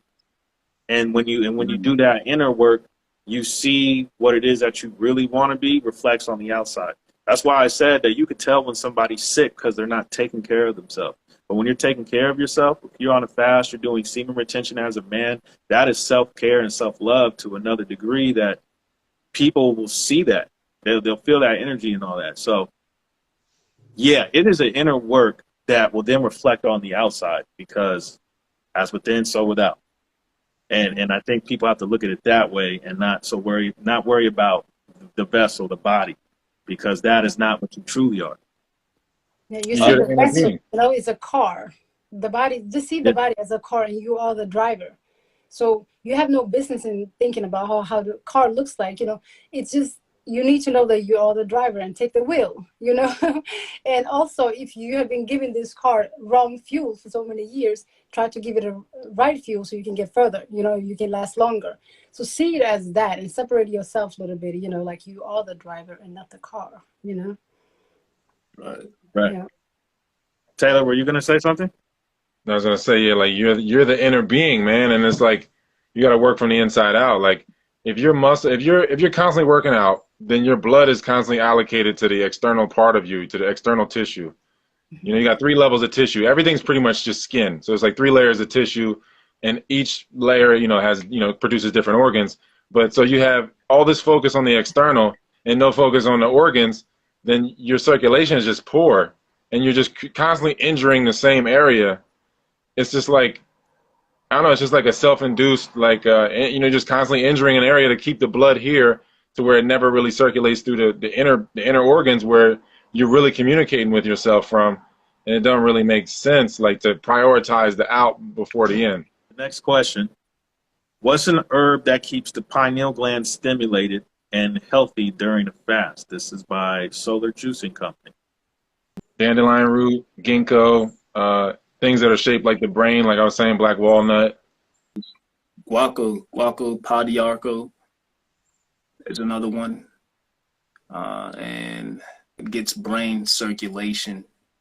Valerian root's another good one. And tamarind. Tamarind, it's not an herb, but it is a fruit that, you know, has a lot of those fibers that can carry some of the fluoride within the body, the excess fluoride that we have within our system. So tamarind, I'm real big on tamarind. You can eat that as is, or given that we're talking about fasting, you could kind of prepare that as a juice. I always prepare it as a juice, and it kind of can help clean some excess waste out when I need it, and it carries some of that fluoride that, you know, our systems are overrid with. I don't have any herb suggestion, actually. I feel like you just have to feel the herbs, you know. They just have to talk to you, you know. They have to let you know, like, okay, today, if I really need orange, today my system will be like orange today, you know, because it knows it needs that something with orange today, you know. So I always feel my herbs, but dandelion roots, it's one that I normally use. So you're basically just saying to listen to your body and what it's telling you that it needs. Yeah, every herb, every fruit should talk to you. Literally, like, it should tell you when you, like, if I need some, let's say, like, some type of melon, that day my consciousness will say, okay, we need that melon, you know. If it's some herb, my consciousness will say that herb. Okay, and when I'm feeling the herb, then it would actually heal whatever it needs to do, because of my body requested it. It's not my mind that requested it. It's the body that just requested, right? So they're talking to each other. So it's like an energetic thing. Your herb should talk to you. That's why cooked food and all this kind of food, I like when you said that crap on YouTube, you said the garbage. It's true, because it's not food anymore. It's a plastic thing. It doesn't speak to me, you know? So anything that aligns with me speaks to me. So I think you should just, you know, do your research. It's fun to just research all kind of herbs, you know, just to know what's on this planet, you know. Whichever speaks to you, that's yours. That's it, you know. It's simple. Life is simple, you know. We complicate by putting too much concepts and stuff on it, but it's not so complicated. Drink whatever herb that resonates with you. If you feel like grounded while you're drinking that herb, just do that, you know. This is by Ni Juju 13. Is anything 100% parasite free? Is there something that is free of parasites? You can make it in your mind, but even the air, you know, everything that we're breathing, it's, you know, it's just what the mind makes out of it, you know. Right. You can be in a very toxic place and you don't know about it and you won't be damaged, you know. But it's all about, you know, your mind, your mind. Yeah, if your body's not hospitable to the parasites, then they'll never be able to fester. You know, you're never going to be able to get rid of all the microbes. You just don't want adult ones. You don't want fully grown microbes that have made a residence in you. So if you're not eating plaque-forming foods, then there's nowhere for them to nest. Right. So I mean, anything live is going to have microbes in it. Like she said, even the air. Mm-hmm. But it's there. But if everything needs a balance, there's nothing good or bad in everything. You know, it just needs a balance. Maybe those parasites need other parasites to kick them out. I don't know.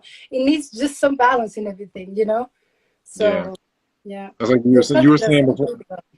You were saying before I got on about, or he was saying, I think both of you guys were talking about being more in nature or in places that's like more complete. You know, like if you're in a place that is all concrete and stuff. If there is a microbe that is there, there's nothing to compete with it. Like you said, it's just going to expand and expand. because there's no competition, there's no balance. How do you boost testosterone when fasting and eating less? Well, I'll go first. Number one, you can't boost your testosterone if you're not retaining your semen as a man. That's already number one, because you're just getting rid of all these nutrients. I shouldn't say ingredients. That sounds terrible. Nutrients that is in your body and ingredients. And so, and so that is already number one. And then number two is you have, of course, all these different vegetables and fruits that will help to aid and give you those nutrients to help build testosterone. Of course, there's certain things that are specific to building testosterone, but it's just when you're fast, it'll happen naturally. Your body is going to reset itself. So, I mean, that's what I've noticed in my experience, unless anybody else has had different experiences with that or other things they've used to boost their testosterone. But for me, it's just something that happens naturally. Definitely semen retention, which, that's something I'm still practicing, because, I still, indulge in activity with, my wife, sexual activity with my wife. And I know you can still, I don't know, correct me if I'm wrong, I'm still a student of semen retention. So y'all have to invite me on the next session y'all do that on. I'll come in there with my cap and, a student cap on. But, that's something that I'm still practicing on. But if you can implement that, and fasting, naturally begins to boost the testosterone, and you just, it just naturally occurs, what I mean? Just to piggyback off of what you said and what I said, is it's about aiding your body in it. Your body's going to naturally do it, but if you are not practicing semen retention, you're not doing that. If you are engaging in the act and you're releasing, then there's no way to boost it, because you're not allowing your body to maintain it. So it is, it's simple, but it's complicated in a sense, because the less that you do, the more you're able to retain and build what your body needs, so do less, which is not that. And then it'll naturally happen. It builds over time. Yeah, the testes produce a great deal of the testosterone. So yeah, if you're draining yourself like that, then yeah, you're gonna, you're not working, you're not helping yourself. And like you said, it's more so about, doing, not doing, it's way, man. The more you gotta let the body reset, and that's pretty much it. The more, what you gotta figure out what's leaching the testosterone, and like where you've misappropriated it, throughout your day. If you're working out for vanity, you're going to torch a bunch of testosterone for that. And if you're busting nuts, you're going to torch a bunch of testosterone on that. And then, I feel like so much of it is just misplacement, because like you said, it's there. The stuff's getting produced. It's there. It's just like you kind of just want to. It's so inhibited by being drained for the misappropriation. I think all three of us answered that question in every possible way we could. So if you don't walk away with any type of knowledge on that, then I don't know what to tell you. All factors in the endocrine system, man. That breath, man, gonna help so much. Yeah. Circulating. Yeah, it does. Cold showers, all types of things, you could do, but doing less is that. Because what you are doing, if you definitely are not doing semen retention, is just like Taylor said, you're not helping. You're doing something that's actually suppressing your testosterone. So do less, basically. Next question by Fifth Element. What are your thoughts on jumping directly into the fast, directly without gradually eating certain foods? Will the body just restore and regenerate itself without high-profile herbs and fruits and veggies to prep? And I'll say this and keep it short real quick, is what I think about it is what I do is I jump directly into the fast. Doesn't matter what I eat before it or after, but if you are someone who's just now getting into it, I would suggest you eat. This is just my opinion. You guys may disagree, but it's worked for me and others I told. Is eat, like, let's say you love steak. You love it. You're just like, oh, God, I can't go without it. Okay, eat that steak before you do the fast. So that way you already have had your satisfaction fixed. And then when you're going into it, you're not thinking about steak. You already had it. It's already in the past. So now you're able to move forward. Because if you do jump into a fast, and let's say you love sushi, you're going to be like, damn, I want sushi. I want sushi so bad. Like that, it's once again, it goes into the mind. So I feel like that's a trick that you can do in order to really kind of keep that in the past behind you, you know, as a habit that probably wasn't serving you. So I would suggest doing that. That's what I think about it, is simply just getting that out the way before you jump into a fast if you are not prepared for it mentally. That would be my suggestion. I will ask, what type of fast? Well, I'm guessing like maybe just like a juice fast. Yeah, you can just jump into it.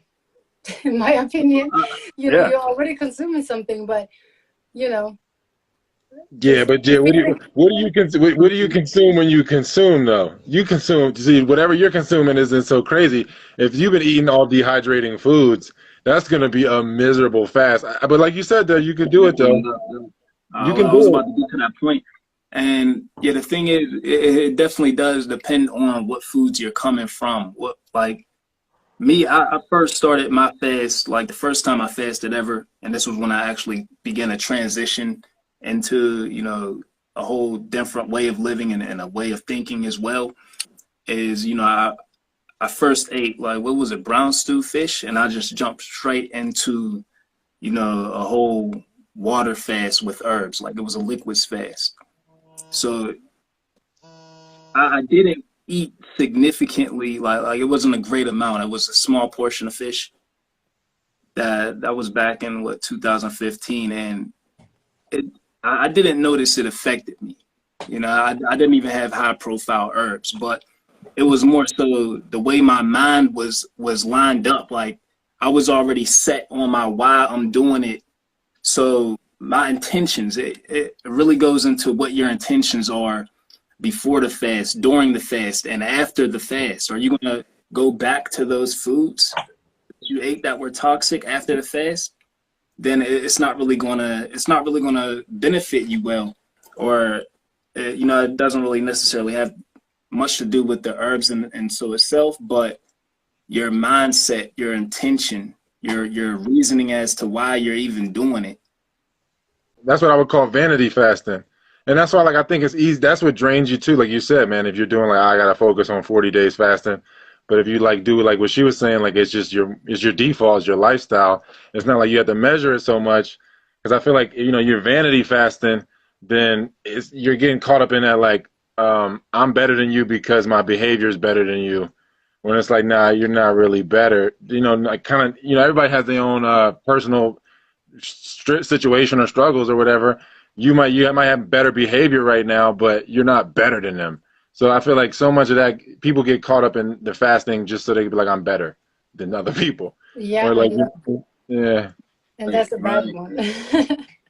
Yeah, no, that's why I always say, like, you have to really be intentional, you know, with your fast. Think about before, during, and after. Like that really matters.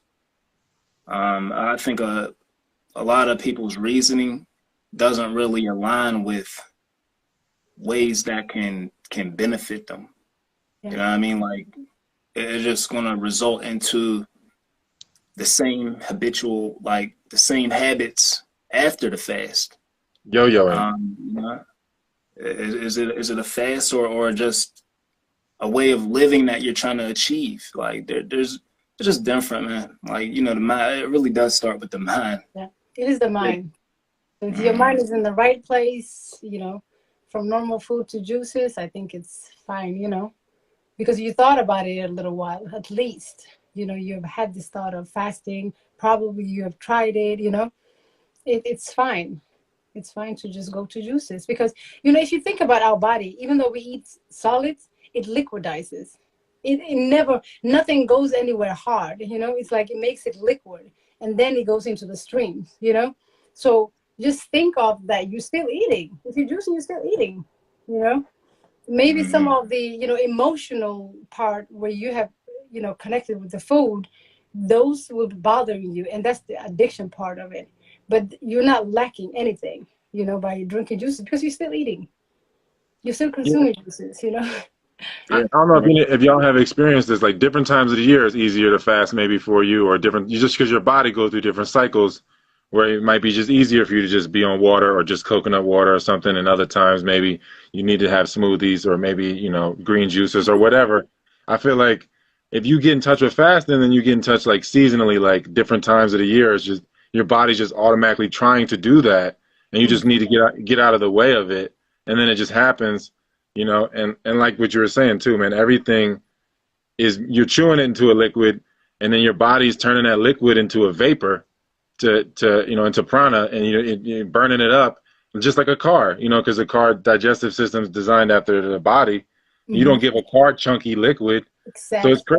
and the car got hundreds of horsepower, and people are so concerned about being on liquids, and it's like, man, you're cutting to the chase in a sense, and just be like, look, I'm not trying to have chunky food when I'm trying to make it liquidy anyway, generally speaking, and it doesn't really make sense. Like I look at my juices sometimes and I'm like, oh my God, it's doing all the work for me. Can you imagine everything that's coming out of that juicer, happens in your system, and then you need to push it out. Like, we didn't come here to produce poop, to be honest, because that's what we do, and we all produce tons and tons of poop for no reason.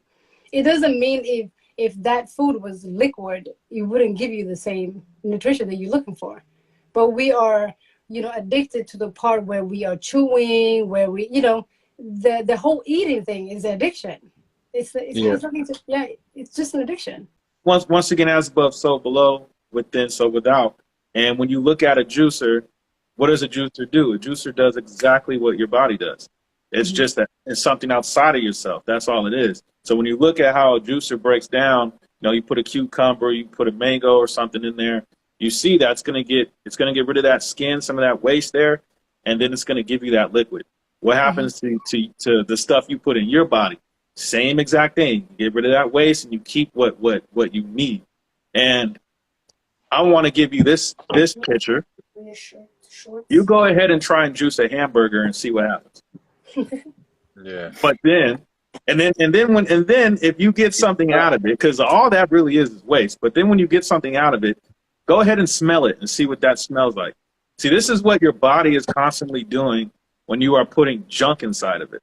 But when you're putting things that are actually high vibrational with the fruits and with vegetables and any types of herbs like that you can juice, you're going to see that it's so vibrant. It's completely different. It's not going to give you the same effect as if you were to juice a damn hamburger and then try to consume that. It ain't going to happen. So just keep that. I feel like you keep that thought in your head when you're aware of what you're putting in your body, whether it's in solid form or it's in liquid form. And then you'll start to see progress. You'll start to see progress in your life because your body will start to make those significant changes that it needs to. Yeah. It's so much energy. Your plate, the plate full of food in your closet for 3 days and see how it smells, That's what happened.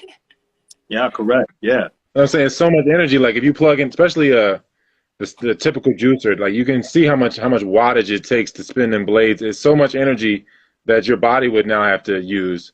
And if you don't, allocate energy for all of that, all of what the juicer would do, then now you have the energy for something else in your life.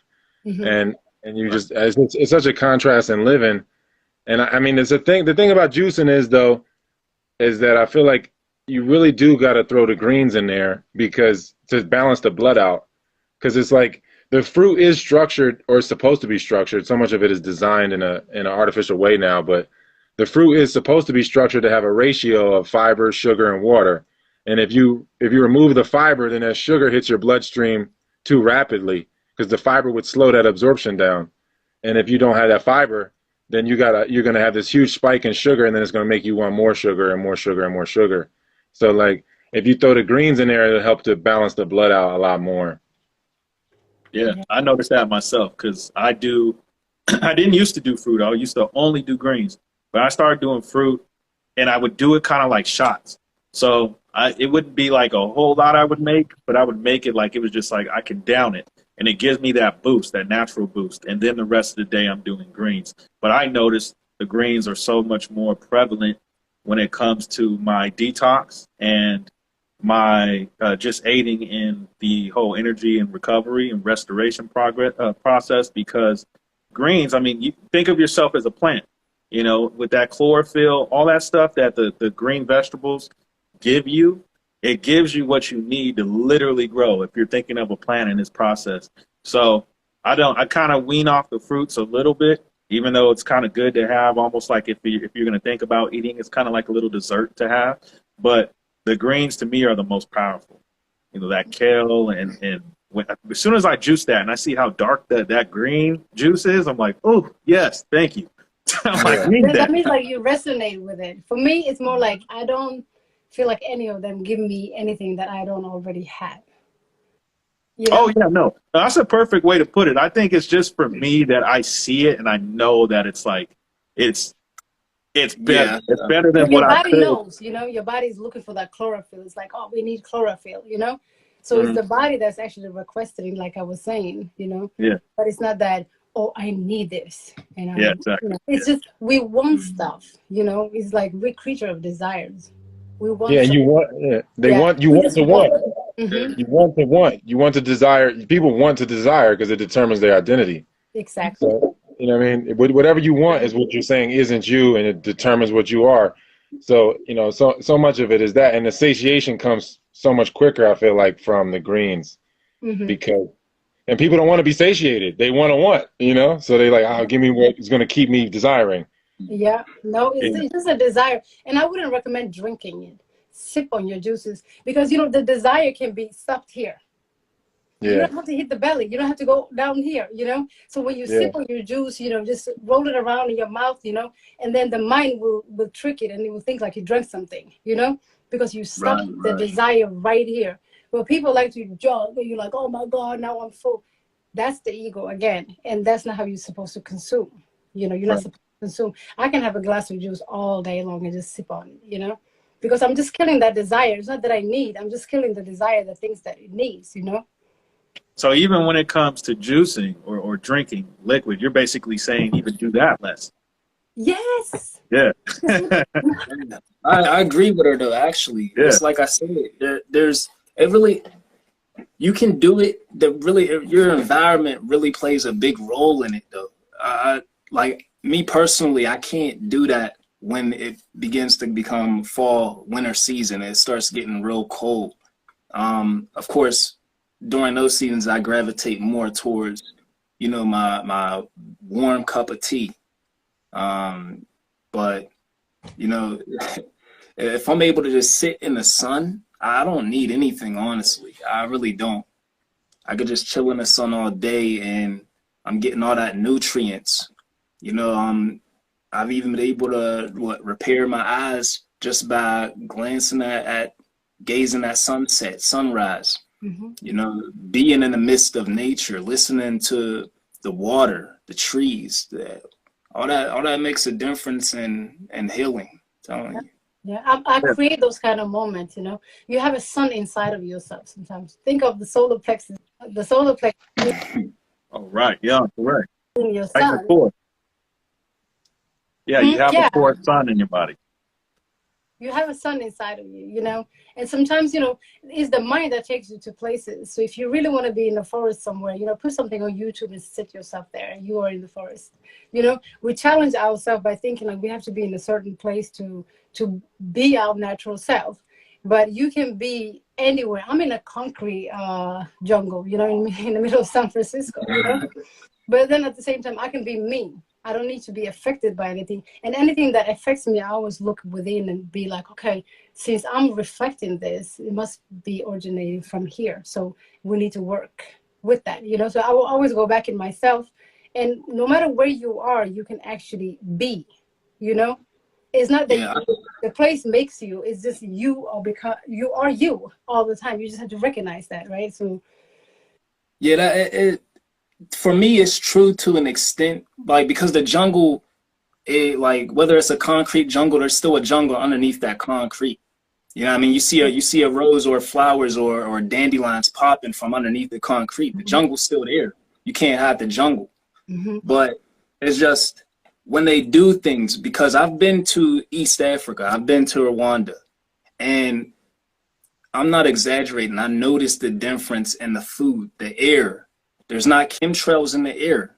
Ooh. My breathing is entirely different. I don't have to breathe as much. You know, in Rwanda, land of a thousand hills, they call it, you're at a higher altitude. So you breathe less naturally, but you're using less. Less is more is what we're talking about, right? When you breathe less, it's more. But they teach us that you breathe deep. That's greater for relief and stress. But I just learned a lot so much out there, how your environment does play a role. It does, but You know, I get what you're saying though, because you are your environment and you could still make the most of it no matter where you are. It's just when I went there and then I came back to here, it was instant. And I felt like, whoa. You know what I mean? The food was different. You know, the fruits, the vegetables were just different because the soil is different. You know what I mean? The ray of sun is different. So, you know, I agree because I'm affected by the chemtrails here. So it's just that don't hang on to an idea that you can't be, you know, but right. definitely that your environment has a lot impact on you, you know. That's why we're getting all of this stuff in the air, and that's why we're being attacked on all kind of levels. I don't know what it is, but it's all kind of levels, you know. Literally, like you said about being attacked on every level, I think that's why this live and this topic is very important, because the less you need, the more that they're going to try to control you in every possible way, whether it's through the food, the water, the air, everything. But the less that you need, nothing can control you. You have full control of your body and your mind. And that's why there's so much power in this and in this process of doing nothing and needing nothing.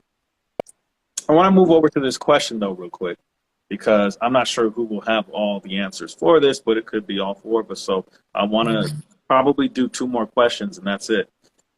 So this is from Sika Simone. I have fibromyalgia. Any recommendations for the nervous system or inflammation? I'm turning 50 and determined to be my best mind, body, and soul. Let me just say I'm proud of you for that, because some people don't wake up until probably too late or don't wake up at all. And, you know, that could be a very, very tough process for them. So does anybody have an answer to that question? Mushrooms. Different mushrooms. Yeah. You know, mushrooms are known for nerve system, you know, and mycelium, how the mycelium works here on the planet, you know. I don't know if you guys are familiar with it, but it's the connection between, you know, all the plants and everything underground, right? So it's the same thing with our body. The mushroom does the same thing, you know, it fixes the system, you know, the nerve system, just like it would on the planet. So drink some mushroom, buy yourself some mushroom powders, you know, put in a hot water, just mix it. It's like drink it like a coffee, just play with it, you know. Yeah. To add on to that, for the nervous system, I would say, you know, you want to focus on the minerals like copper, zinc, magnesium. She mentioned mushrooms. Chaga is a real good one. Let's see, bladderwrack I found to be very helpful for the nervous system. And what else? Chickweed, and mostly any type of form of berries, elderberries, bilberry also helps with that nervous system. Yeah, just take these things daily and get it out the way, you know. Just don't take things when you think you know, oh, I'm in danger and now I have to fix something, you know. Just make it as a habit, you know, have those herbs and learn about them, and just be your own healer, be your own doctor. Yeah. And, you know, it's definitely getting to the root of the problem. That's why, you know, I really don't like talking about herbs before addressing the root. You know what I mean? Before we talk about plants and all that, what's causing the issue?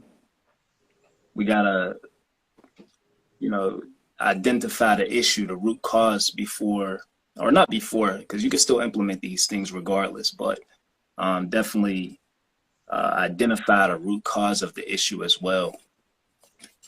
It's the process of elimination. You know what I mean? I feel like you gotta gradually change your lifestyle to where you minimalize, and then you actually just fasting on just water. And then once you reintroduce the foods, one at a time, then, you know, you could have mono meals and you could see, you know, what exactly might be inciting this response, you know, because a lot of that, I mean, just fibromyalgia, you know, it's pretty much this autoimmune response. There's like some sort of, like she was saying, some sort of mental attack system. Like your body is attacking itself, basically. So there's something that you're bullying yourself mentally at some level. There's something that you're trying to force yourself to do that goes against what your body was designed for. And yeah, I feel like fasting is definitely going to make it more obvious. Yeah. Yeah. Yeah, I was gonna say that too. I was gonna say, I was like, isn't fibromyalgia the like the nervous system, you know, thing? And I was like, well, with that, what I would literally with the fasting would be the answer, to be honest, in my opinion, because when you become more aware of your body and all that, and it's literally empty from all these things that could be putting it down a path of self-destruction. To go off of like what Prophet has said, was mushrooms would probably be a really big aid in helping with that, because they actually have been, I mean, at least with the studies and all that, but that they connect certain neurons and stuff in the brain. And I'm thinking if this can revive, you know, that, then your nervous system, it would do the exact same thing with. So it's just, it would be like a restorative and regeneration process at that point. So fasting, I think, would be the key. And honestly, anything, and maybe you talked about this before, Taylor, I'm not sure, but I would put it about as simple as this. Anything that happens to you or in your life or your body is because of you. And if we can't grasp that concept, you have to look at your daily routines, your life, all this stuff, how you take a shower, how you brush your teeth, what you put in your body, all this stuff. So if you end up with some type of illness, it's because at some level, you've created that outcome for yourself. So if you're not creating, whether it be a change of environment, like we were just talking about, if you're not creating something like that for yourself that is actually positive and aiding in health, then you're going to go the opposite way, so to speak. So doing less, doing nothing is going to be the answer, because you're not aiding in a self-destruction, if that makes sense. Yeah. And like the dude was saying, man, like, you know, a lot of it is heavy metals. So, you know, cilantro juice and, you know, maybe chlorella, things like that. Yeah. It's like you fried your nerve system, you know, with all this food and everything, you know, we numb it, really. So like you said, you know, everything that you feel like, if you're having a disease or something, it's just, you know, situation that you put on disease, you know. And if it wasn't you, probably it was, you know, your family. It's just, all diseases comes from just, you know, eating habits. You know, from generation to generation, our cells can remember what your grandpa used to eat, you know, and you can have that little, you know, effect that he had, you know what I'm saying? Because all we're doing is just cloning the DNA, you know, our genes, we're just cloning it. So if your grandpa had it, you know, eating habits, or your grandma had eating habits, you would have those things as well, you know. It's just transfer genes. But you You're can, right. Yeah. you can undo that by changing your eating habits. Maybe your family was, you know, big meat eaters, and that's why they have this heart attack or whatever they had, you know. You can change that. You can change that. Yeah, because, and I'll add on to that before I move on to the next question. I was going to say, because literally, like, we have, you know, we're energy. We're you know, we're just in a body. That's it. And Dolores Cannon said that beautifully. She said, you have a body, you are not a body. You have a body. And we have energetic fields. And if your energetic field is weak, you are susceptible to sickness. To, you know, you don't have a strong energy field, basically, long story short. So if you're also dealing with things like radiation and stuff like this, you can be easily affected by that. So what your eating habits will do, it'll either help to build that energy or to destroy that energy, to weaken that energy. So you just look at it like that. You know, if you have two light bulbs together and one is stronger than the other, then that should tell you pretty much everything you need to know right there, is that one of them is lacking that energy. So look at it like that, and then you'll be on probably the right process of that self-healing when you can kind of put your mind in that form. The next question, this one's for you, Taylor. Do you smoke at all anymore? And if not, how did you get there? Now, I wanted to finish up on what you said, though. Yeah, it is like you said, it's like it's more so like I feel like if you replace me with it or I with it when it comes to the bodily things, because the body is the it, is the object more so than the subject. So it's not the observer, but yeah, I feel like so much of it is looking at it that way. You can, really see life clearly. But I haven't gotten high since either May 31st or June 1st. I forget. It was one of them 2 days. And so I don't know. I mean, I've quit for 6 months, a year and a half, a bunch of times.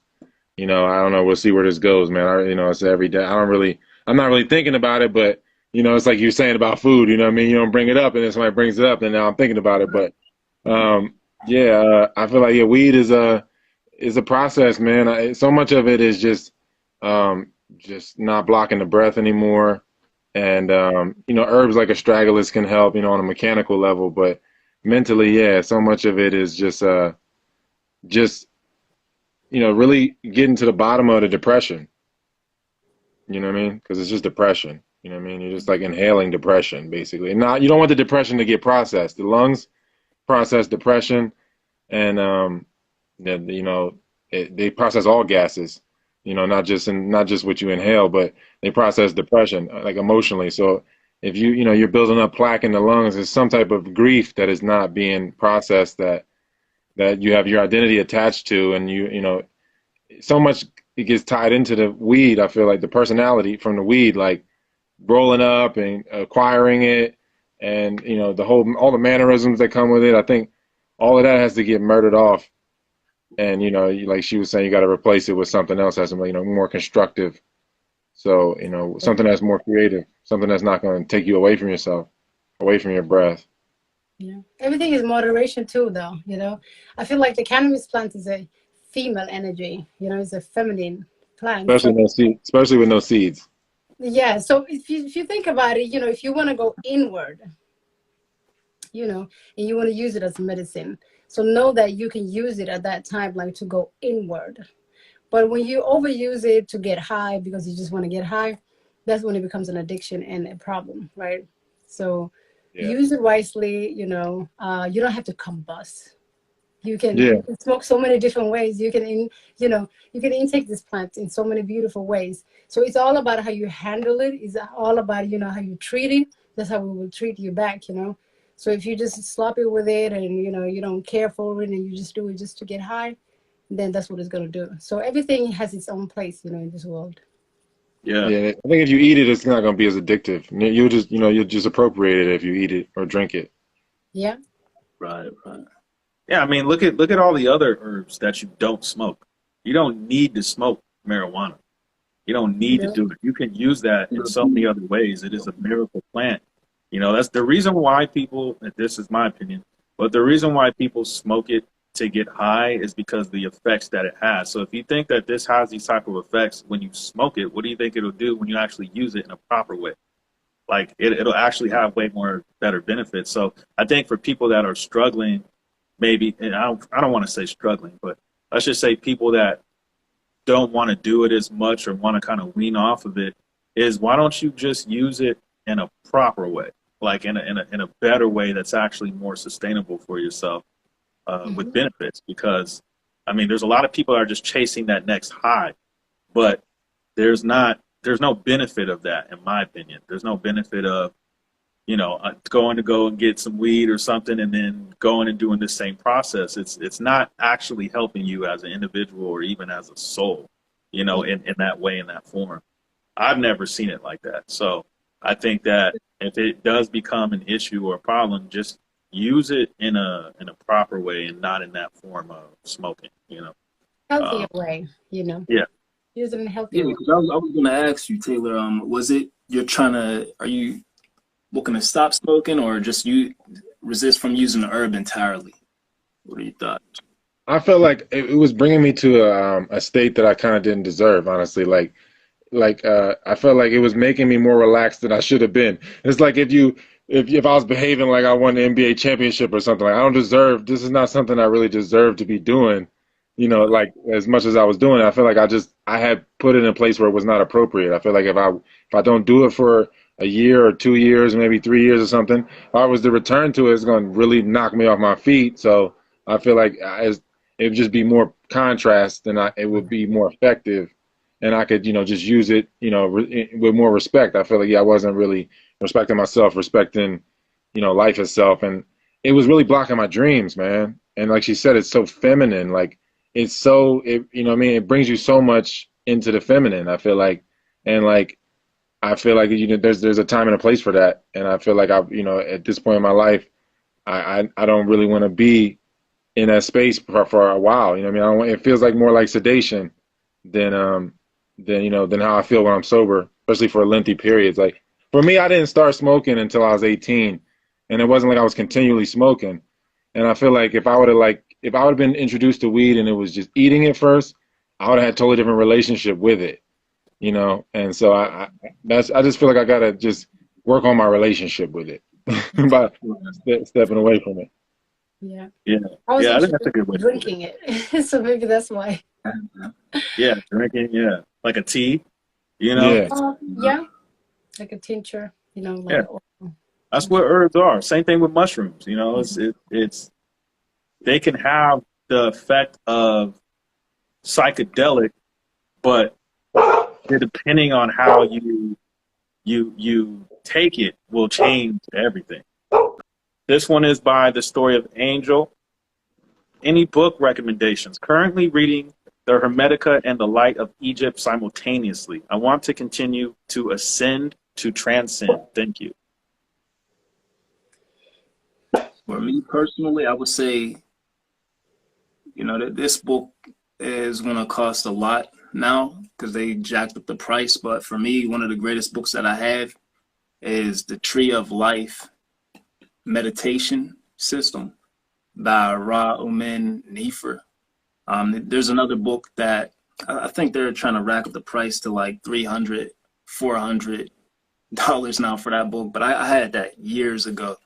And this was after the pandemic. They started jacking up the prices of books. But if you can't find that, the Tree of Life Meditation System, I would also recommend any of the Medu Netter volumes by Ra'un Nefer Amen. And, they're just really, really help like ground yourself and look at yourself from internally and externally, from an external perspective. And just I feel like it just helped build and strengthen my mind, look at life a different way.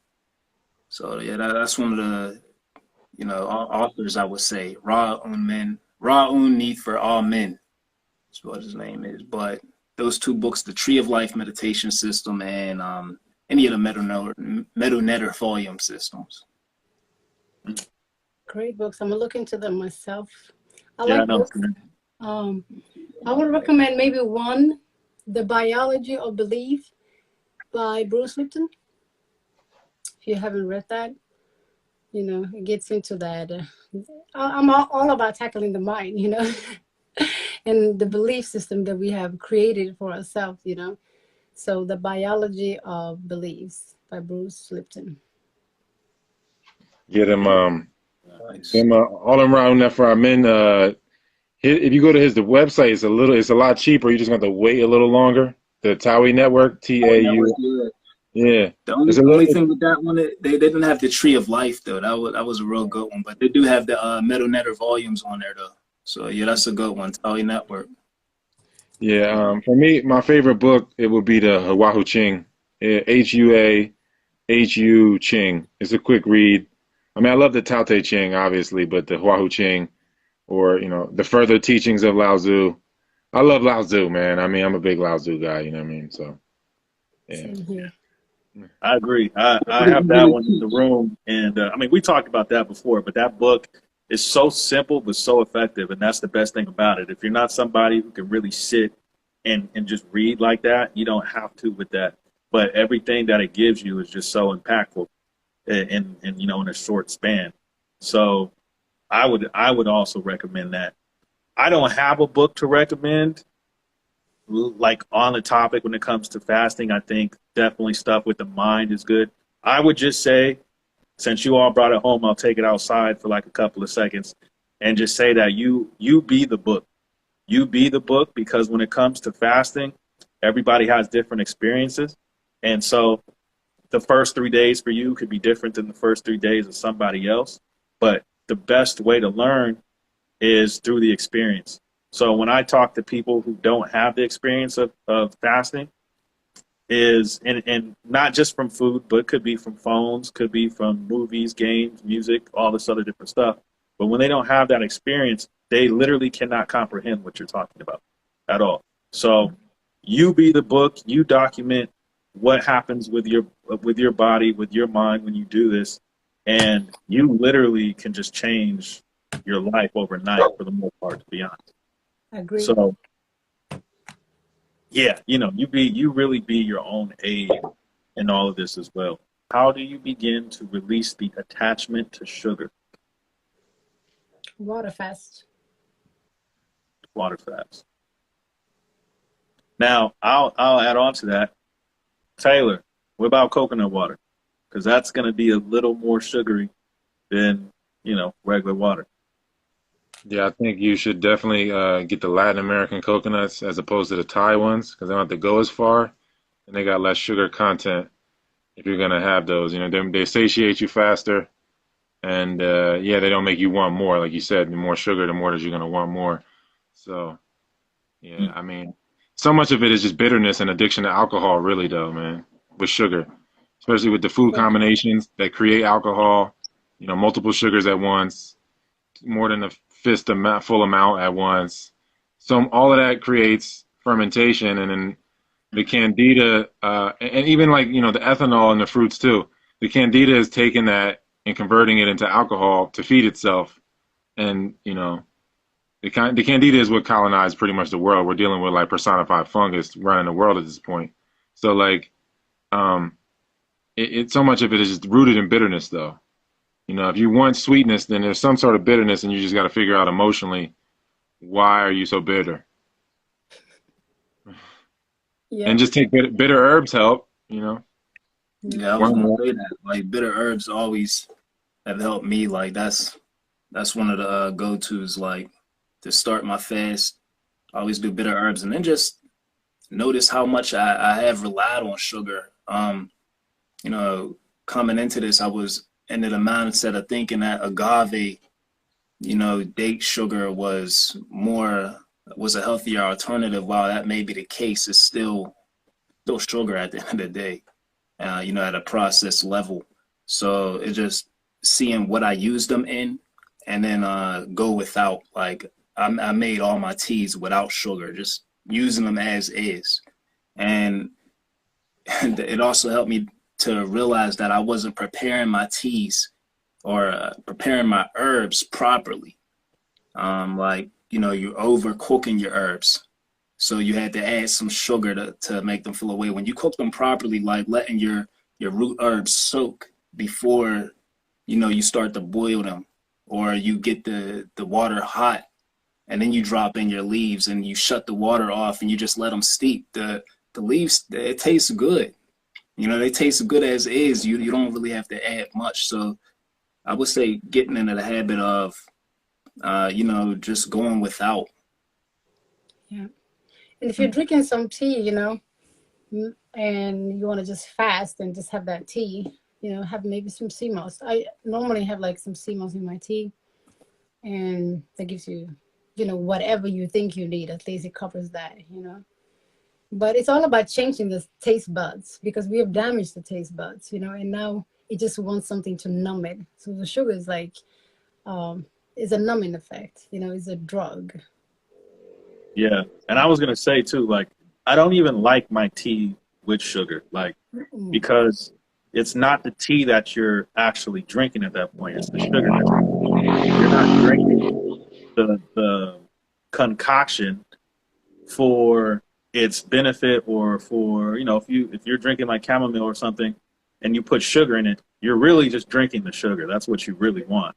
So it just cancels out everything else, and that's why when we did your interview, Brandon, on the interview, when we talked about how people who are like vegetarians or vegans and people who eat meat, It's like when it comes to the meat, you're really just masking it with natural herbs.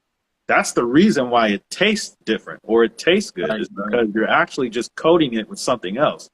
But all the meat would technically be its texture. But I mean, if in that case, you could just put shit and then just soak it with some herbs and spices, you know what I'm saying, and make it delicious. Like, no, that's not how it works. You can't skate around natural substances.